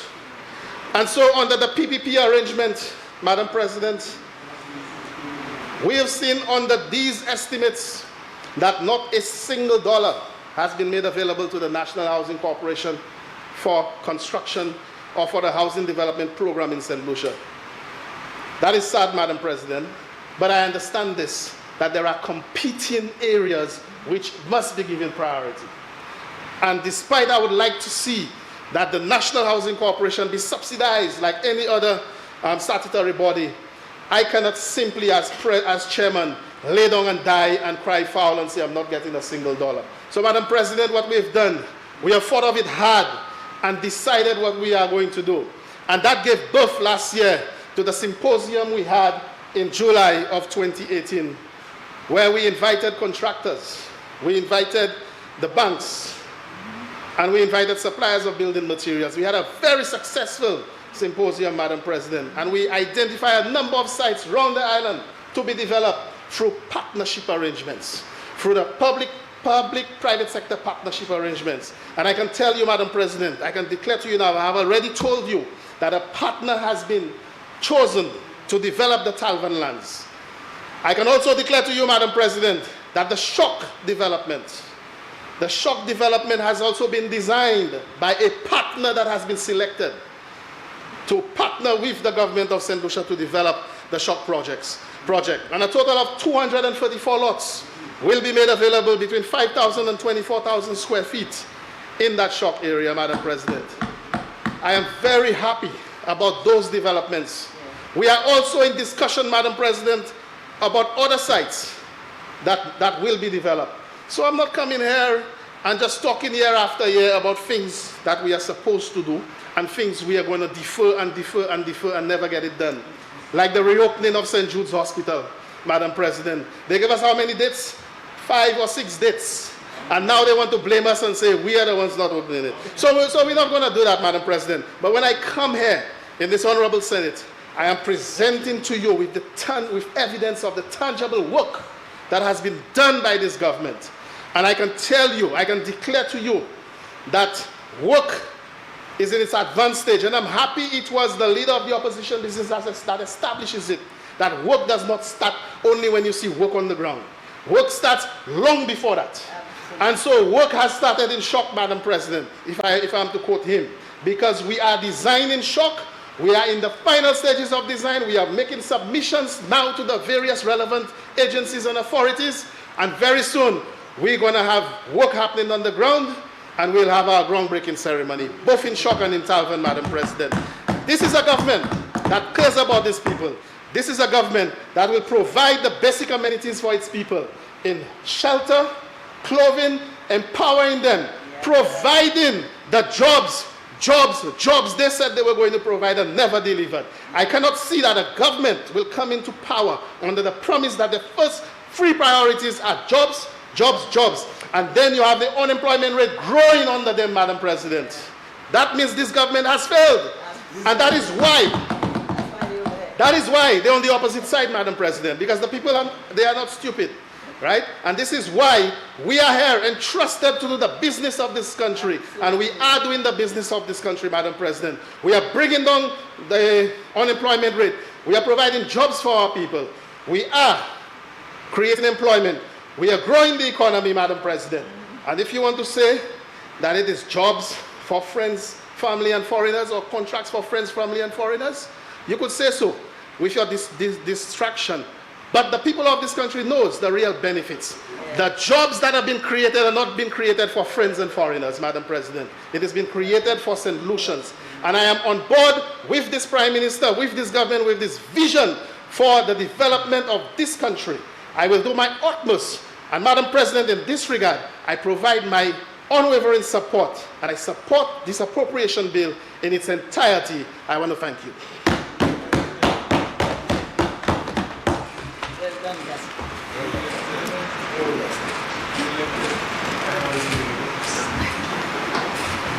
Honorable Leader of Government Business. Madam President, I move to suspend this House for 1 hour for lunch. And we should be back at 2:30, Madam President. Senators, the question is that this sitting be suspended for lunch 1 hour and that we be back at 1:30. I now put the 2:30. Sorry. I now put the question. As many as are of that opinion, say aye. As many as are of the contrary opinion, say no. I think the ayes have it. The ayes have it.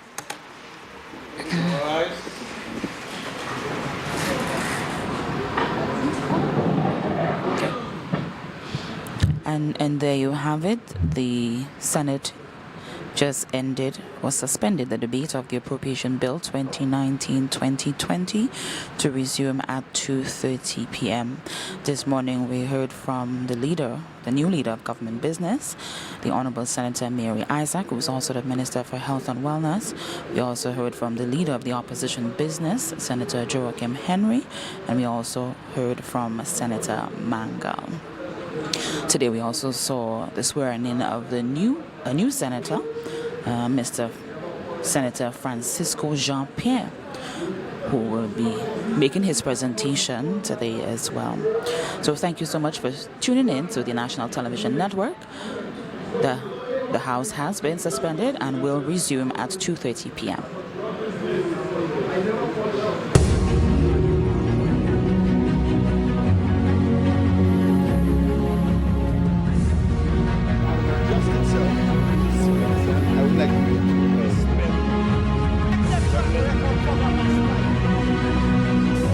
Or rather allow. I am going to talk to